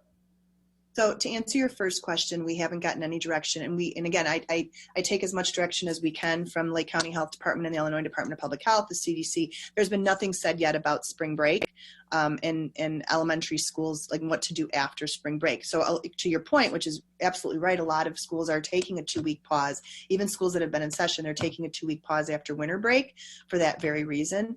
So we would have to see. We may say, okay, we're going to come in, and then the guidance might be that we should be taking a break after spring break. So yes, that may happen. To your question about testing, we've certainly looked into it. I'm on calls about it all the time. It's very, very costly. As you know, the districts that are doing it, it is very costly. I'm not sure for us what the point and purpose of it would be. To Carla's point, is that the best use of our dollars? If somebody's testing, we're going to be sending them home anyway. So there's, right now, it's not something that, because depending on when we come back, I didn't think that was a good use of our dollars. But if that's something the board would ever want me to consider, I could certainly get more information. But at this point, we are not looking into it. That makes sense. I mean, just the population, the student population, staff population, that's a lot of, the numbers alone and the price attached to it. Further questions? I just have one about simultaneous instruction. It's a whole nother ballgame to ask of teachers. And simultaneous instruction can be really, really challenging. It's difficult to get comfortable with the TAC. It's difficult to be able to make sure that all of the students are engaged. And for students who have selected remote, and potentially for kids who are in the classroom, it might represent a loss of academic instruction in the kind of learning curve period. So I know that you mentioned that there was going to be a period where we were going to help our teachers with professional development to get ready for this, but can you just speak a little bit to what that looks like? Because at the end of the day, like, this is going to be school and for them. So yeah, what does it look like, and what's that PD going to be like? Sure. I'm going to turn it over to Steve, but just to your first point, I am never going to say to anybody that hybrid learning is the best, is the be all end all way to go. Hybrid learning is hard. Hybrid learning is nothing compared to having everybody in front of you as a teacher. Remote learning is hard, but once you start putting students in front of you and students at home, it's very hard. And some of you have done it. So I don't ever want somebody to think that I'm saying, oh, hybrid learning is going to be, it's going to be the way to go and it's awesome. It's going to be difficult, but we have been planning and doing the best that we can to help prepare our teachers, not only with getting them the equipment that they need, but also just with our professional development. So Steve, do you want to talk a little bit about everything that you've been doing? I guess my concern, and maybe Steve can address this in his presentation or his remarks, but we haven't heard a teacher yet say that hybrid learning has worked well for them. And so So I guess maybe Steve can address that. Maybe you have had teachers say that, and the anecdotal data that I've heard is, I haven't heard a teacher that advocates for a hybrid learning yet. So go ahead. Maybe you have something else. No, I mean, I can't say that, I think of the 3 options, whether remote, in-person, or hybrid, I would say most teachers would prefer the other 2 over hybrid. I mean, that would be generally, I think, what most would say. I do think that there are districts that have been doing some hybrid work, depending upon, either earlier in the year or whatever. I do think it does take quite a bit of transitioning and quite a bit of getting used to. And, you know, we have some colleagues obviously on this board are more familiar than even I am on this topic, clearly. But as far as training specifically, we focused on a colleague of mine, Dr. Kiefer, put together some modules for our teachers, 5 different modules and some bonus pieces. And some of those bonus pieces really showed, you know, there's plenty of resources on the web to show what hybrid learning looks like from a teacher's perspective. So we try to make sure that at least our teachers understand that, hey, look, this is what it's going to look like. This is how it is different and more complex. One of the big takeaways that I think, you know, I hope our staff really gain from some of the training pieces and just what it's like and how it's going to be different is we have to focus really our efforts on those students that are at remote. So if you're a teacher in a physical classroom, you're going to have a much more of a natural connection with the students that are in front of you, but you almost have to change and really put your emphasis and focus on those that are remote because they have a much more difficult time. They're going to have some of the pieces, some of the other barriers that are not in place for students that are in person. But it is definitely very challenging. Our January 11th, as Dr. Casey put forward on the presentation, is the time that we would want staff to start coming in or doing some remote work to get comfortable with the technology. That's the piece that we really needed to do next. We've talked more about the background, talked about the philosophy of hybrid learning, what that looks like, given some examples of what that could look like as we've done in, you know, November and December, depending upon the school you're in. But January is really starting to get really used to then what's that tech look like, and then how do I start planning differently to use technology. So I've got some students in front of me and I've got some students remote. So that's really kind of the general gist of that, at least of just, you know, the pieces we're going through. Beyond that, we have then our content specialists and we have our technology integration specialists. We have 2 of that are going to be planning on working through the winter break on how to help teachers really understand how to best use that technology. There's different pieces that they need to understand. So we hope that by the time we get to January 11th, it's a good and successful time. But yes, the big haul is still ahead. I'm not kidding anyone. And I think, you know, obviously I've got a couple of people on this board that are very familiar and is a very difficult kind of instruction that does take some adjustment and getting used to. And what are the benefits of hybrid learning again? So you're gonna, so the question really is as an academic perspective, there is obviously some great variations that you can do as far as, you know, working with individual students that you maybe have a hard time with getting to remotely. There's a lot of that connection go on. But beyond that, as far as academics, you know, I think the question is best or what's better or what's the benefits. It comes with a much more greater, you know, broader spectrum of benefits rather than just the academic arena. I think there are some of the pieces that people have talked about, that connections, that really, you know, capability of kids connecting with other students. Though you know, one thing I do think we all do need to recognize is that for students, we're not returning to school like it was before, where you're just, you know, going down the hall, talking to your friend and there's no masks. Things are going to be very different. Students are going to be spaced out more. It's going to be a lot more, I don't know if utilitarian is the right word, but a little more stark.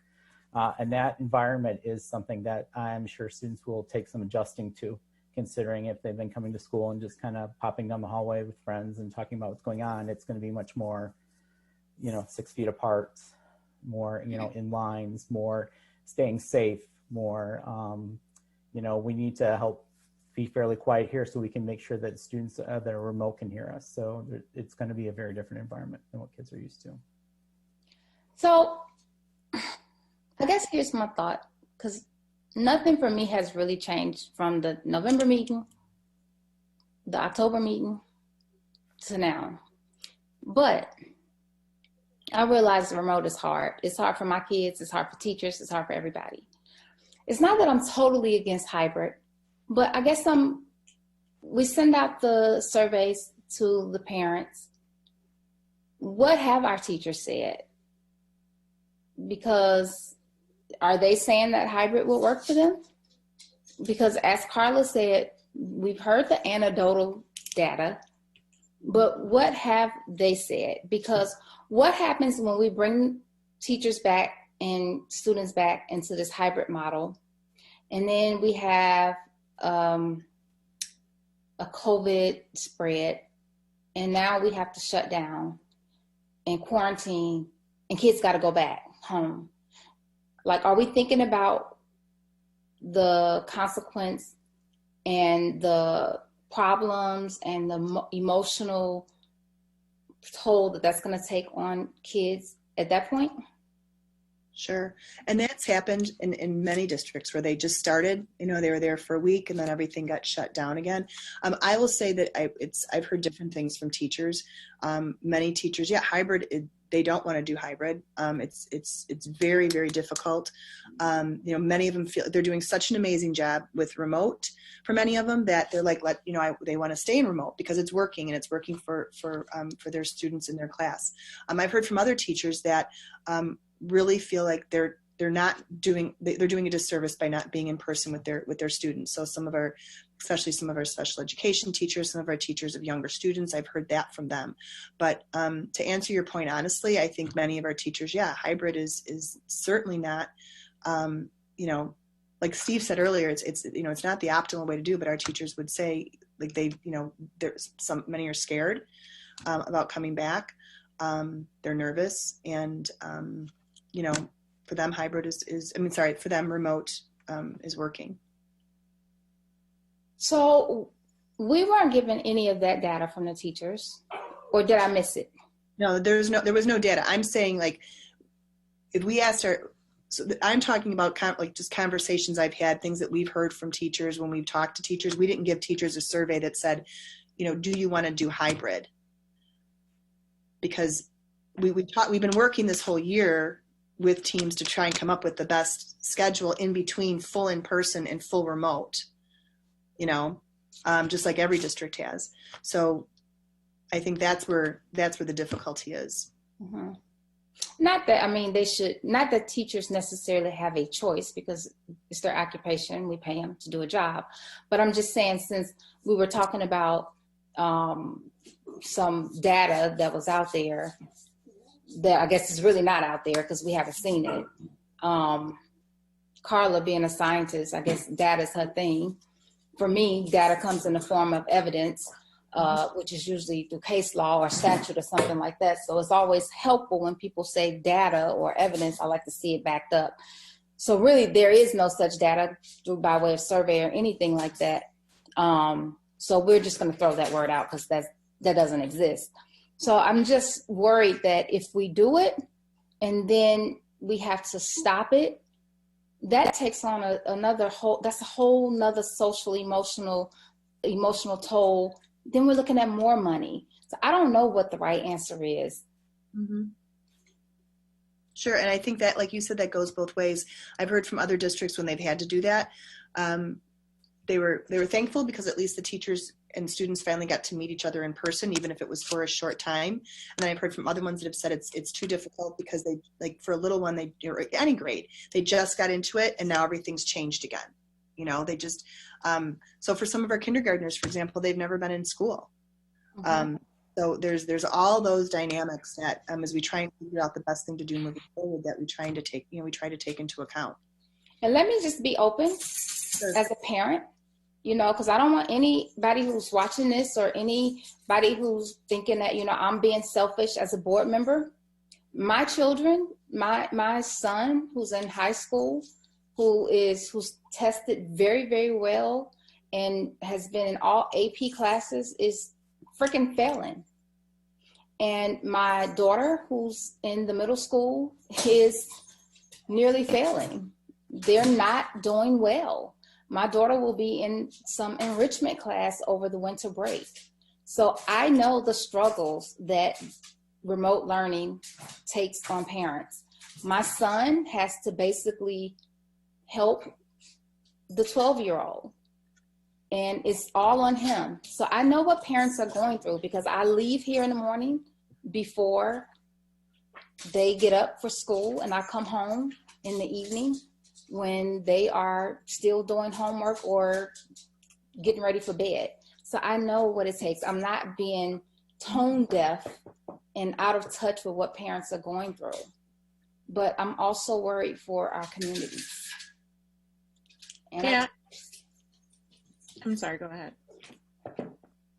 No, and I appreciate that. I from my perspective, I'm just concerned about the learning and is the cost of it, and are we doing these things for the right reason?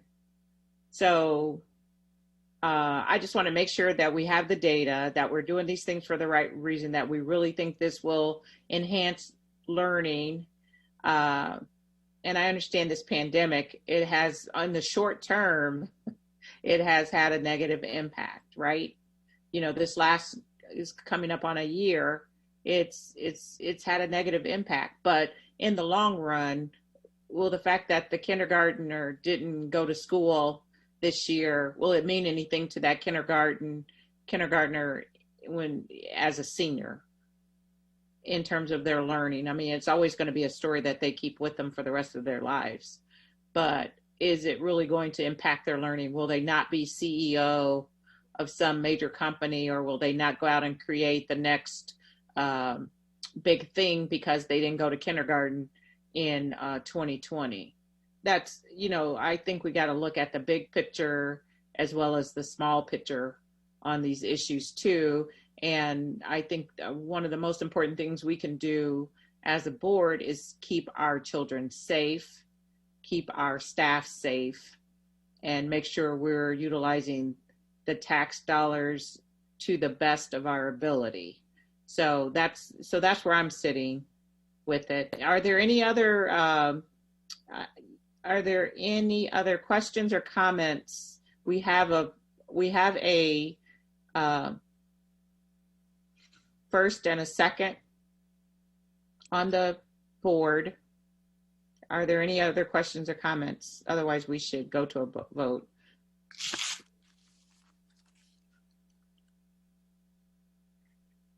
Roll call vote, please. Jennifer? Yes. Renee?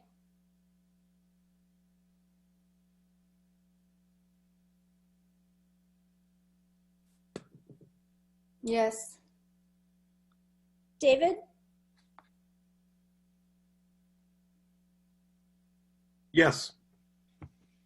Corey? Yes. Carla? No. Joe? Yes. Lizzie? Yes. Motion carries 6-1. Okay, next we have the approval of the intergovernment agreement with Waukegan, TIF number 11. That information is in the board packet. Can I get a motion to approve the intergovernmental agreement with the city of Waukegan, designating certain surplus funds and providing for their payment and allocation among government agencies affected by the Fountain Square TIF district? So moved. Second. Discussion. Roll call vote. Renee? Yes. David? Yes. Corey? Yes. Carla?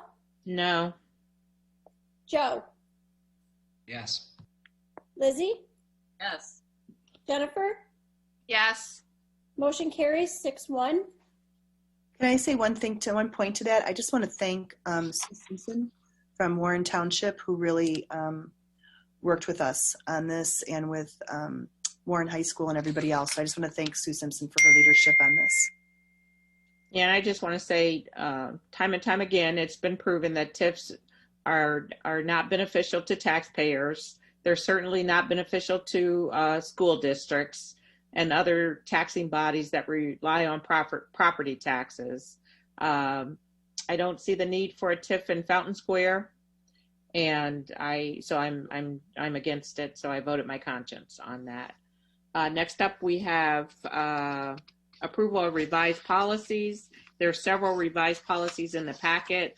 Can I get a motion to approve the adoption? And let's do the motion first. Motion to approve the adoption of the board policies as presented. So moved. Second. Discussion. Yeah, so I went through the policies, and first of all, I want to thank you guys for updating with being more formal with using Woodland Community Consolidated School District number 50. I think that was important. The other thing, I do still have big concerns about the pandemic preparedness policy in particular, because I think that the decision to close schools should rest with the Board of Education. So I would like to clean up that policy if other board members are in agreement. If not, we'll leave it like it is. But you know, that's one that I am opposed to.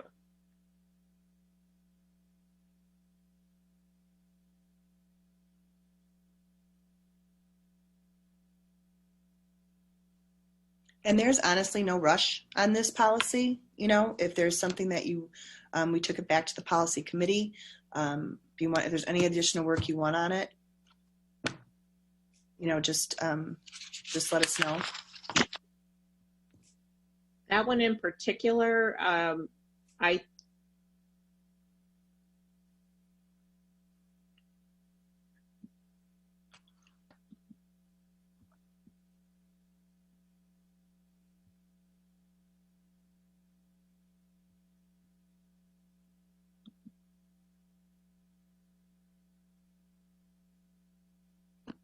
Carla, is it appropriate well, the motion's already on the table, but I was going to say, is it appropriate to make a motion and remove this policy? Or is it too late? I mean, we could ask the people that made the first and the second to see if they would rescind their motion, but.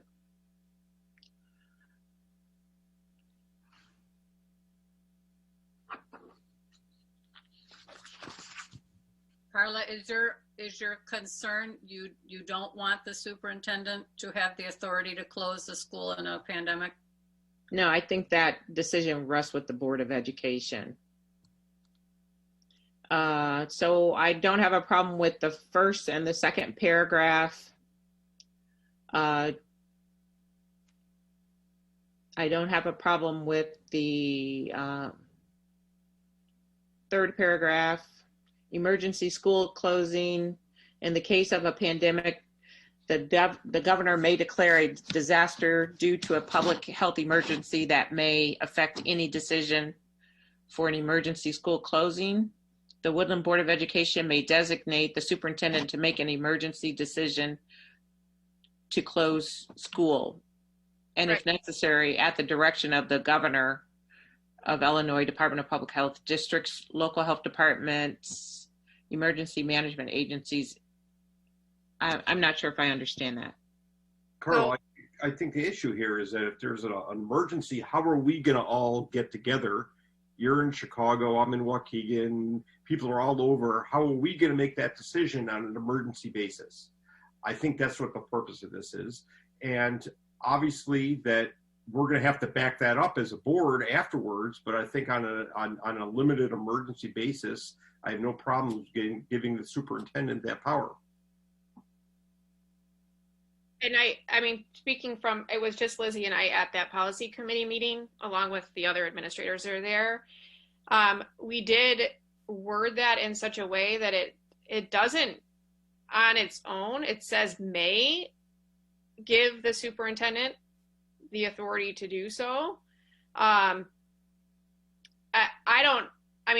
kind of agree with David. I think that this is a situation in which if a decision has to be made in an emergency capacity that, the superintendent, I would give the superintendent the decision-making power to make that in an emergency situation. And thus, as David said, it would likely be then a topic of further discussion, right?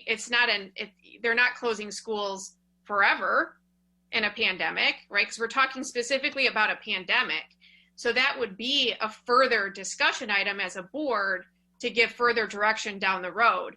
But in the event that it is, needing to happen rather expediently, to call a board meeting or to make that decision, I think that's difficult. I feel if our role as a board is to hire our superintendent, along with that goes allowing her or him to make that decision at the time of need.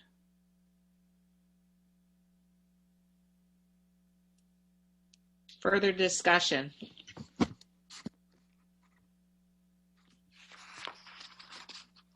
The other piece is possible. I don't know if this is possible from a order of board meeting. I mean, I would be comfortable pulling it and voting on it separately if that is something that we could do, so that it would be this, you know, a separate policy vote versus a collective policy vote. Or if other people feel that we do need to bring it back to the table. I mean, we've had it back to the table. I think we've looked at it twice now.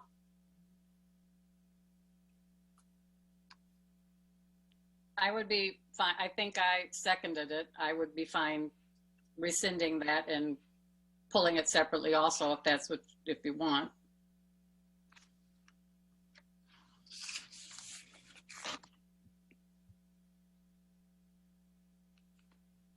Further discussion? Why don't we vote on it? And that way we can see where the board is leaning. Democracy. When has there ever been a time that you haven't been able to get in touch with the board? If something happens on a Sunday night that the Lake County Health Department notifies us that we had 3 cases at, let's say, our intermediate school, it's difficult to, you know, okay, now I need consensus on if we close this school or not. I believe, to me, that's what this was talking about, not the long-term closures like we're talking about now. Just like we've been doing now, we've been doing, you know, from the beginning, this has been a board decision. This to me is an emergency closing. So to me, that's an emergency, and that may happen. How do we do emergency closings before? For an emergency closing for weather? Because I thought we would get called. Oh, you would get called for sure. Absolutely. But we wouldn't be calling everybody and asking them to, you know, their opinion on it. Oh, but you know what? We used to call and let people know that we're closing school and getting the consensus to close. I'm comfortable delegating the short-term authority to the superintendent. I feel like as an elected official, I'm making a choice right now to delegate that to Lori. If in the future we see a circumstance where we want to revisit that policy, I think that would be totally appropriate. But in the short term, especially with the pandemic and the idea that maybe on a Wednesday, we're going to get a phone call that school would need to be called off the next day. In the middle of a pandemic, I think having an emergency, fail-safe in place is a good idea. Maybe within a specified period of time, the Board of Education, could be gathered and decide on a longer-term closure. But I was sent home from work pretty quickly when this pandemic started, and it all felt like it was happening very, very fast, and it was very immediate, and it was an emergency. And I was just glad in that moment that that both the board and the superintendent could be very decisive and act in that moment in everyone's best interest. So I'm comfortable with where it's at. And I do anticipate that this will be a policy that is just going to come up in the short term, just due to legal changes, because I anticipate that there will be more legal references that are going to come up in relationship to this. Due to COVID and whatever cases come out, again, who has authority to do what and all of that. So I anticipate that it'll be something that'll come back to the policy committee relatively soon based on legal reference changes. Again, but I mean, we certainly could put it back on a, more regular viewing, as situations change. And I know that the concern is like, it won't always be Lori, and I get that, so that, at any point a policy can be brought back up and be revisited.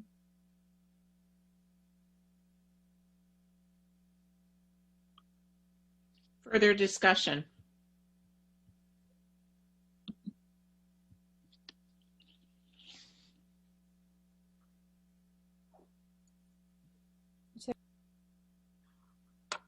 Okay, hearing none, roll call vote. David, Yes. Corey, Yes. Carla, No. But are we voting on the policy or are we voting to? We had a first and second on the table for policies. All of the policies listed in the approval of revised policies. Joe, Sorry, I think you said Joe. Yes. Lizzie, Yes. Jennifer, Yes. Renee. Yes. Motion carries 6-1. Next up, we have a approval of copy center leases. Can I get a motion to, let's see, to enter into a lease agreement with Proven IT as presented? Moved. Second. Discussion.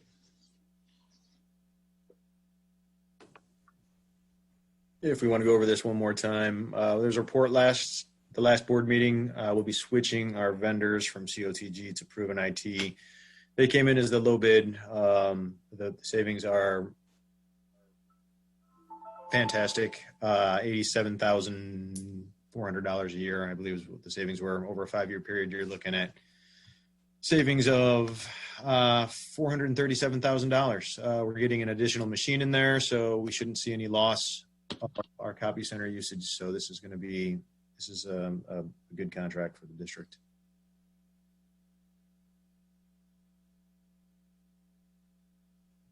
Further discussion?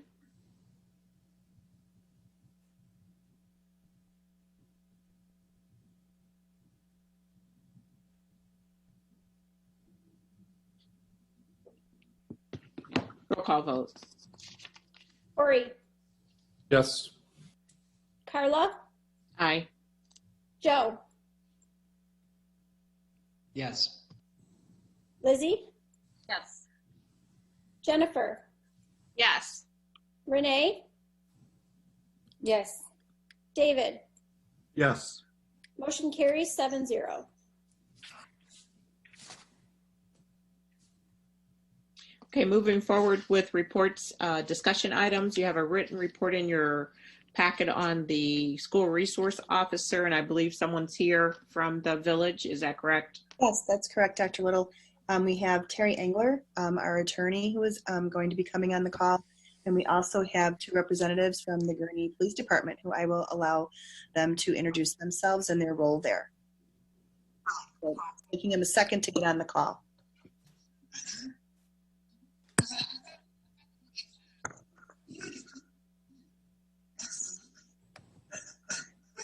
Also have 2 representatives from the Gurnee Police Department, who I will allow them to introduce themselves and their role there. How do I get in? A second to get on the call.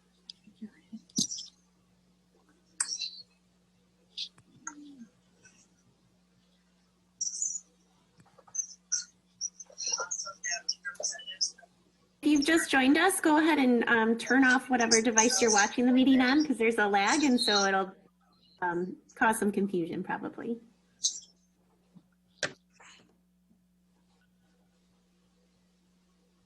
And if you could look for the start video so we can see you. We also had Terry Engler on here, and now I don't see her anymore, so maybe she left and she's coming back. Yep, she's coming back in now.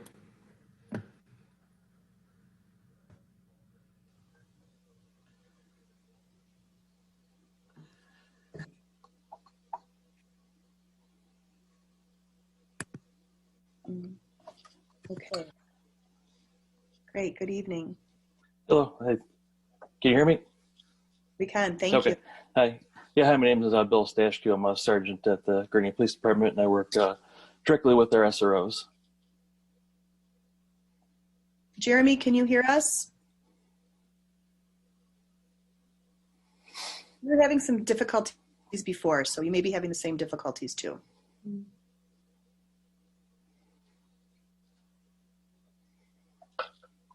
Okay, well, Terry, while we're waiting for him to come on, do you want to go ahead and get started? Sure, good to see everybody. We had previously talked about the development of a clearer statement for our administration and staff, and really to enhance the partnership with Gurnee PD and the assigned SRO. We have a new one this year. Nice to meet you, by the way. And so this has been in the works on and off, along with making some clarifications about the role of our school resource officer through an addendum to the intergovernmental agreement, which is still pending. And the village, as we discussed the last time I had the pleasure of speaking with you, wanted to see how we were going to put together this FAQ document to use as just kind of a starting point for providing information and maybe training for administration and staff. This is just a draft. It's been worked through several times with the administration and at a couple of, through discussions at the policy committee meeting, and then most recently, we had input from the policy committee about, I guess it was a month ago, I want to say maybe 5 weeks, and got their input on the first draft of this document. But the board had said originally, before you start talking it through at the other end with Village of Gurnee and Gurnee PD, to bring it back to the board in case you had any questions or concerns about it. Just as a reminder, this is really twofold. The idea was, as long as we have an SRO working in our school, and I know there has been board discussion about that on and off for several years, clarifying the role. What is the role of the SRO? What isn't the role of the SRO?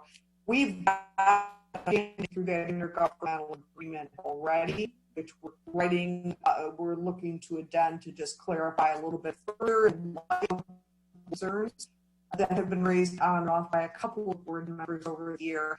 But in those discussions, you may recall— Hey, Terry, sorry to interrupt you, but you're there's some static in the background. I'm not sure if you need to move closer or what's going on with your audio. I don't know, Carla.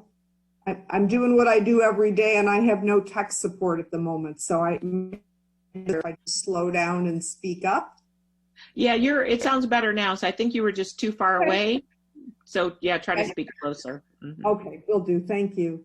But the other thing that I was saying that has come up in the discussions over the last 2 to 3 years is some of the confidentiality and student record issues that come up in the context of not just the relationship, which has been fantastic, with the SROs that have been assigned, also in terms of what information can then be shared outside of Woodland, the SRO, back with Gurnee PD, with our administration, should they get requested to appear for court hearings and the like.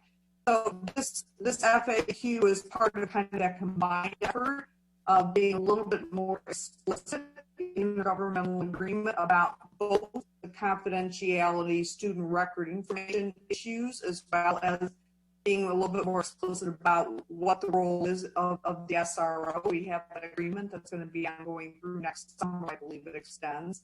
And then just providing information to staff through this FAQ document as well. So you have that available to you, and I'm happy to ask any questions you may have and get any further input than we've already received from policy committee members about this document before we share it with Gurnee PD through their council, who Dr. Casey and I have collaborated with, as well as the chief, and then to take back to start talking to staff. And Dr. Little was part of that conversation too. Oh, I apologize, Carla. Yes, right. That was in the beginning of the pandemic. I think it was one of our first Zoom calls.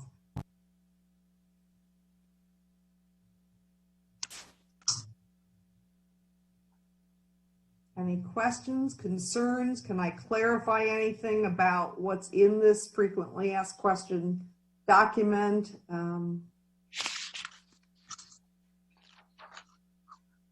think it's a nice user-friendly way of re-explaining our partnership with Gurnee PD and specifically what we share and what we do collaboratively with SRO in the schools. I think it makes an important distinction that was of concern to board members on the last few years about, where is the line between maintaining safety in our schools as an SRO and some of the concerns have been expressed about, criminalizing student misconduct, which is not unique, a unique concern in your district. Obviously, that's been a matter of national discussion for some time now.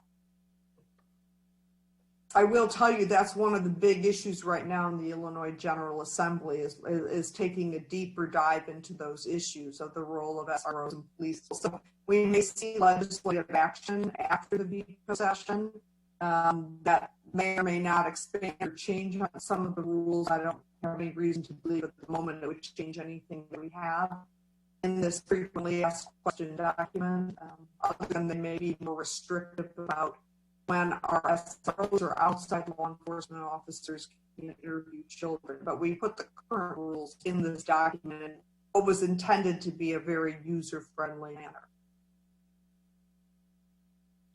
And once this is, once we go through this tonight, and if the board is in agreement, then like Terry said, she'll meet with the Village of Gurnee and their council, and then the next phase is really what we need to train our administrators and our teachers, so everybody understands the role of the school resource officer and what it is and what it isn't. So, this document is only as good as people who are aware of it. So once we get approval from everybody, then collectively we would train, with them. For all of our administrators, we even have a date on the books if everything works out that we can train our staff. So there's no questions. And if there's ever a safety issue, we're ready to roll. So do the board members have any questions for Terry or for the Gurnee Police? No question, just a comment. It looks like a nice printed resource for administrators, especially even new administrators who may be overwhelmed with roles, and a good one-stop place to look to get the key points. Thanks. We think so. And we added actually a lot of very specific questions that the administration has actually been getting from your staff. What about this? What about that? For just that purpose. So, are there any other questions?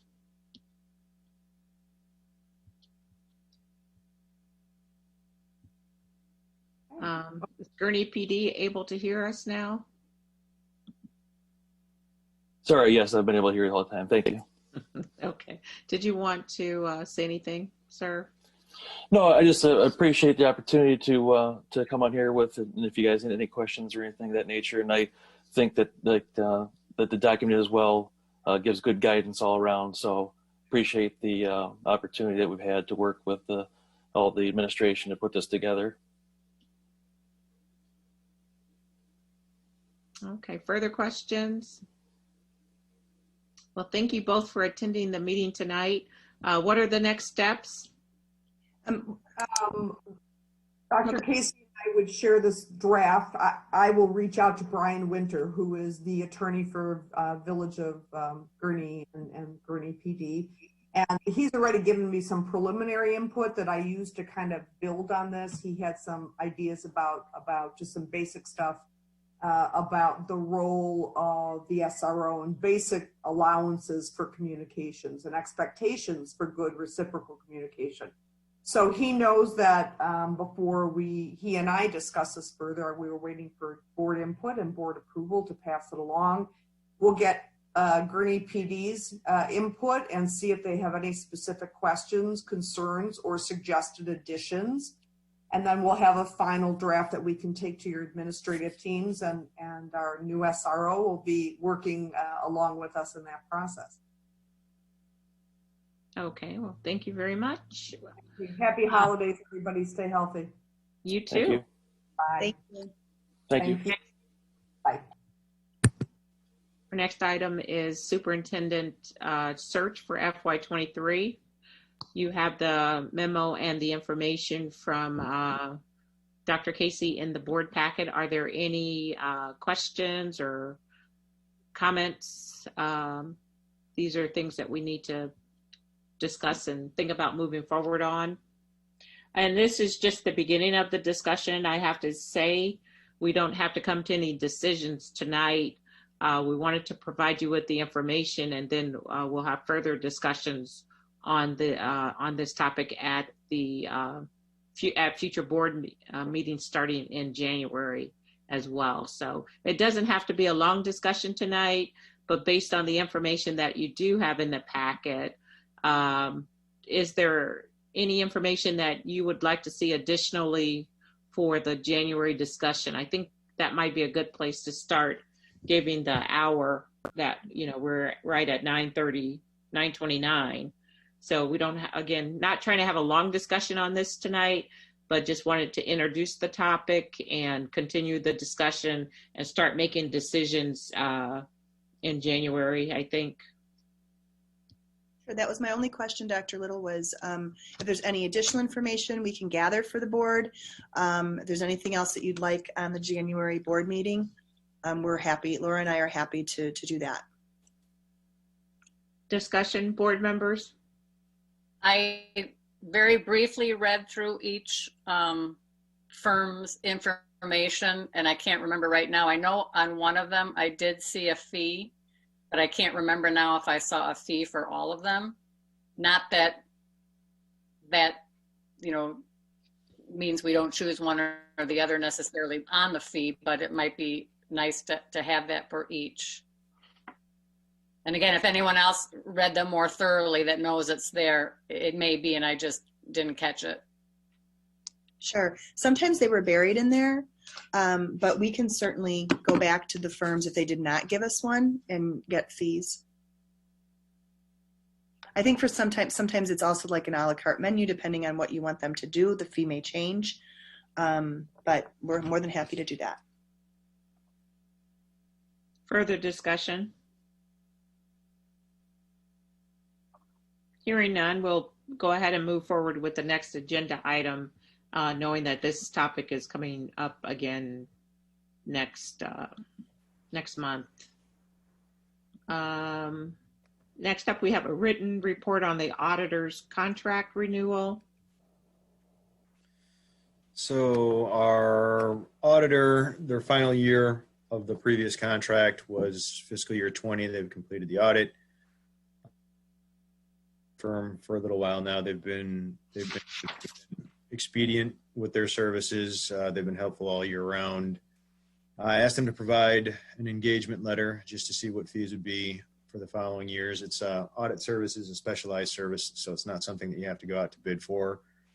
They had looked at freezing fees for 21 the next year, and then going up by a small bit in the years to follow. It's a good firm. We've got a good relationship with them.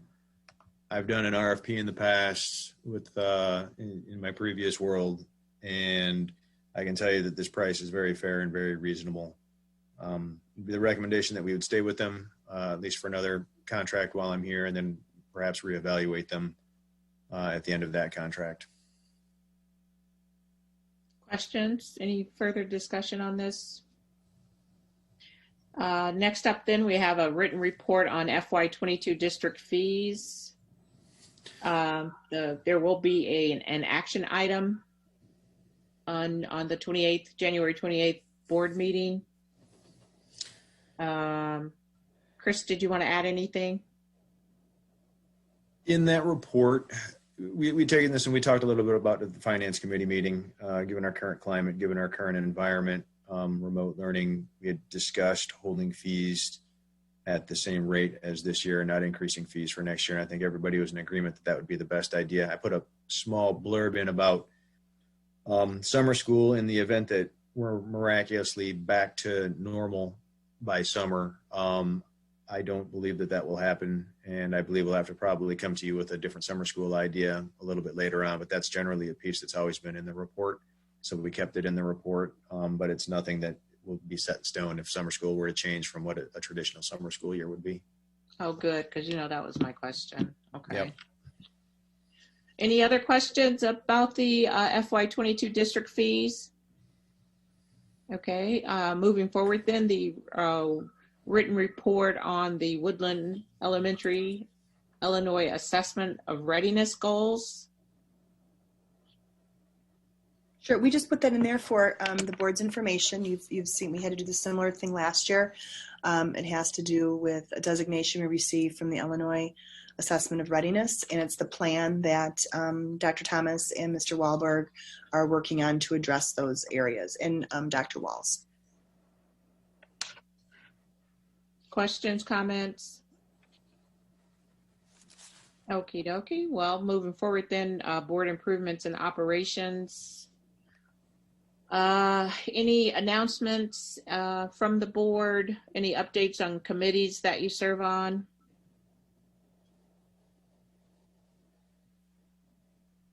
And then the next item is board improvement status requests for future board meetings. Any requests for agenda items for the January or February or any future board meetings from board members? If you can't think of anything tonight, then just let us know. I have something. I know we tabled the, Carla, you wanted more time to study it, and this was back in the, well back maybe even in the summer, the ETO policy that we had, and I'd like to put that on the next agenda and have a vote on that. For January 28th? Yes, we never actually voted on that, and I think that's something that affects our residents and our students, and that's something that we should vote on. Okay. We'll add that to the agenda. Go ahead, Lori. We'll make sure, just for direction, you're talking about the resolution, David, that we talked about in the summer? We never actually voted on that. It was tabled, and I think we need to vote on that. So the ETO resolution? Yes. Understood. Anything else? Okay, hearing nothing, do we have any further citizen statements? We have 3. Okie dokie. Okay, the first one is from Mary McLean. She's a parent in the district, and she says, as a parent with a child in the SLP special ed program, I am highly offended by the many comments made by board members concerning phase 1 of reentry. Half of the families want their kids to go back because they have to go back. Learning pods are not an option for special ed. The very idea of that sounds dangerous. I am not going to send my nonverbal child to a stranger for 5+ hours. I understand you may not have heard a teacher advocate for hybrid learning, but I ask, have you heard teachers advocate for remote learning? I have not. You are talking about children, not numbers. Please do what your community has asked and move forward with hybrid. Thank you for your time. It's going to take me a minute. I've got to download a document here. 1 minute.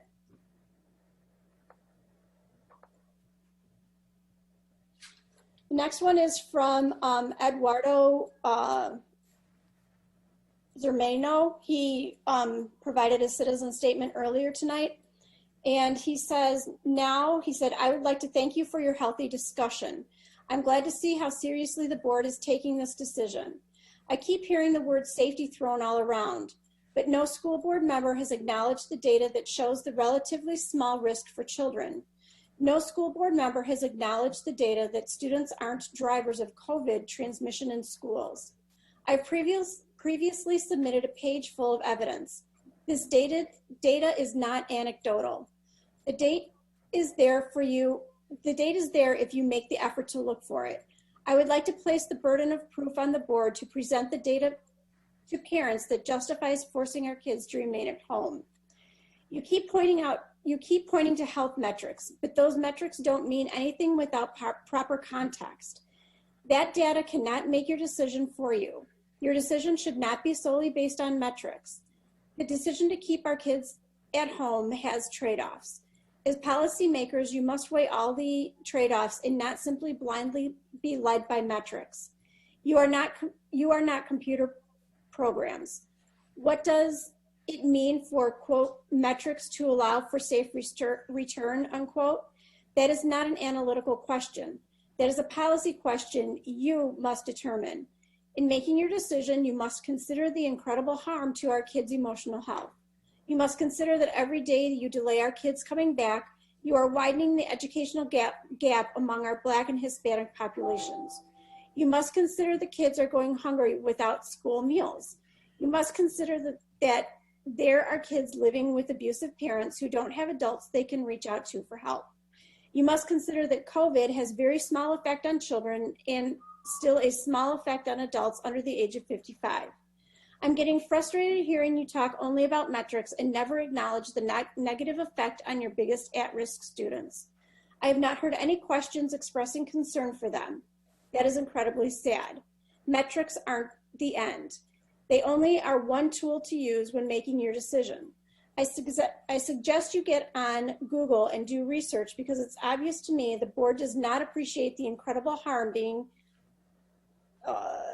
down to, I think it's supposed to be done to our most vulnerable population by not being in class. Sincerely, Edward Z. The third one is from Anna Daniels. She says, I'm a parent in the community and a teacher at the middle school. My concerns are the proposed hybrid model will not serve our kids for several reasons. Remote doesn't work well for many kids. They are losing instruction through no fault of their families. Please feel free to contact me if you want more information. Sincerely, Anna. Okay, anything further? Okay, can I get a motion to enter into closed session? We still had several items on the agenda. So moved. Second. You have to say what they are. Oh, sorry. I'll just go through the list that we had earlier. Collective negotiating matters between the public body and its employees or their representatives, or deliberations concerning salary schedules for one or more classes of employees. The appointment, employment, compensation, discipline, performance, or dismissal of specific employees of the public body or legal counsel for the public body, including hearing testimony on a complaint lodged against an employee of the public body or legal counsel for the public body to determine its validity. Litigation when an action against, affecting, or on behalf of the particular public body has been filed and is pending before a court or administrative tribunal, or when the public body finds that an action is probable or imminent, in which case the basis for the finding shall be recorded and entered into the minutes of the closed meeting. Security procedures and the use of personnel and equipment to respond to an actual or threatened or a reasonably potential danger to the safety of employees, students, staff of the public body or public property. So moved. Second. Roll call vote.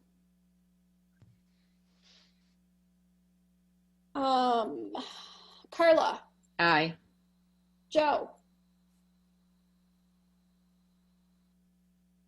Joe. Aye. Lizzie. Yes. Jennifer. Yes. Renee. Yes. David. Yes. Corey. Yes. Motion carries 7-0. Okay, we'll see you guys in closed. Let's take a 5-minute break and meet and close at 9:47 p.m. Second. Thanks. Okay, so Brooke and Laura will be back and open after we're done.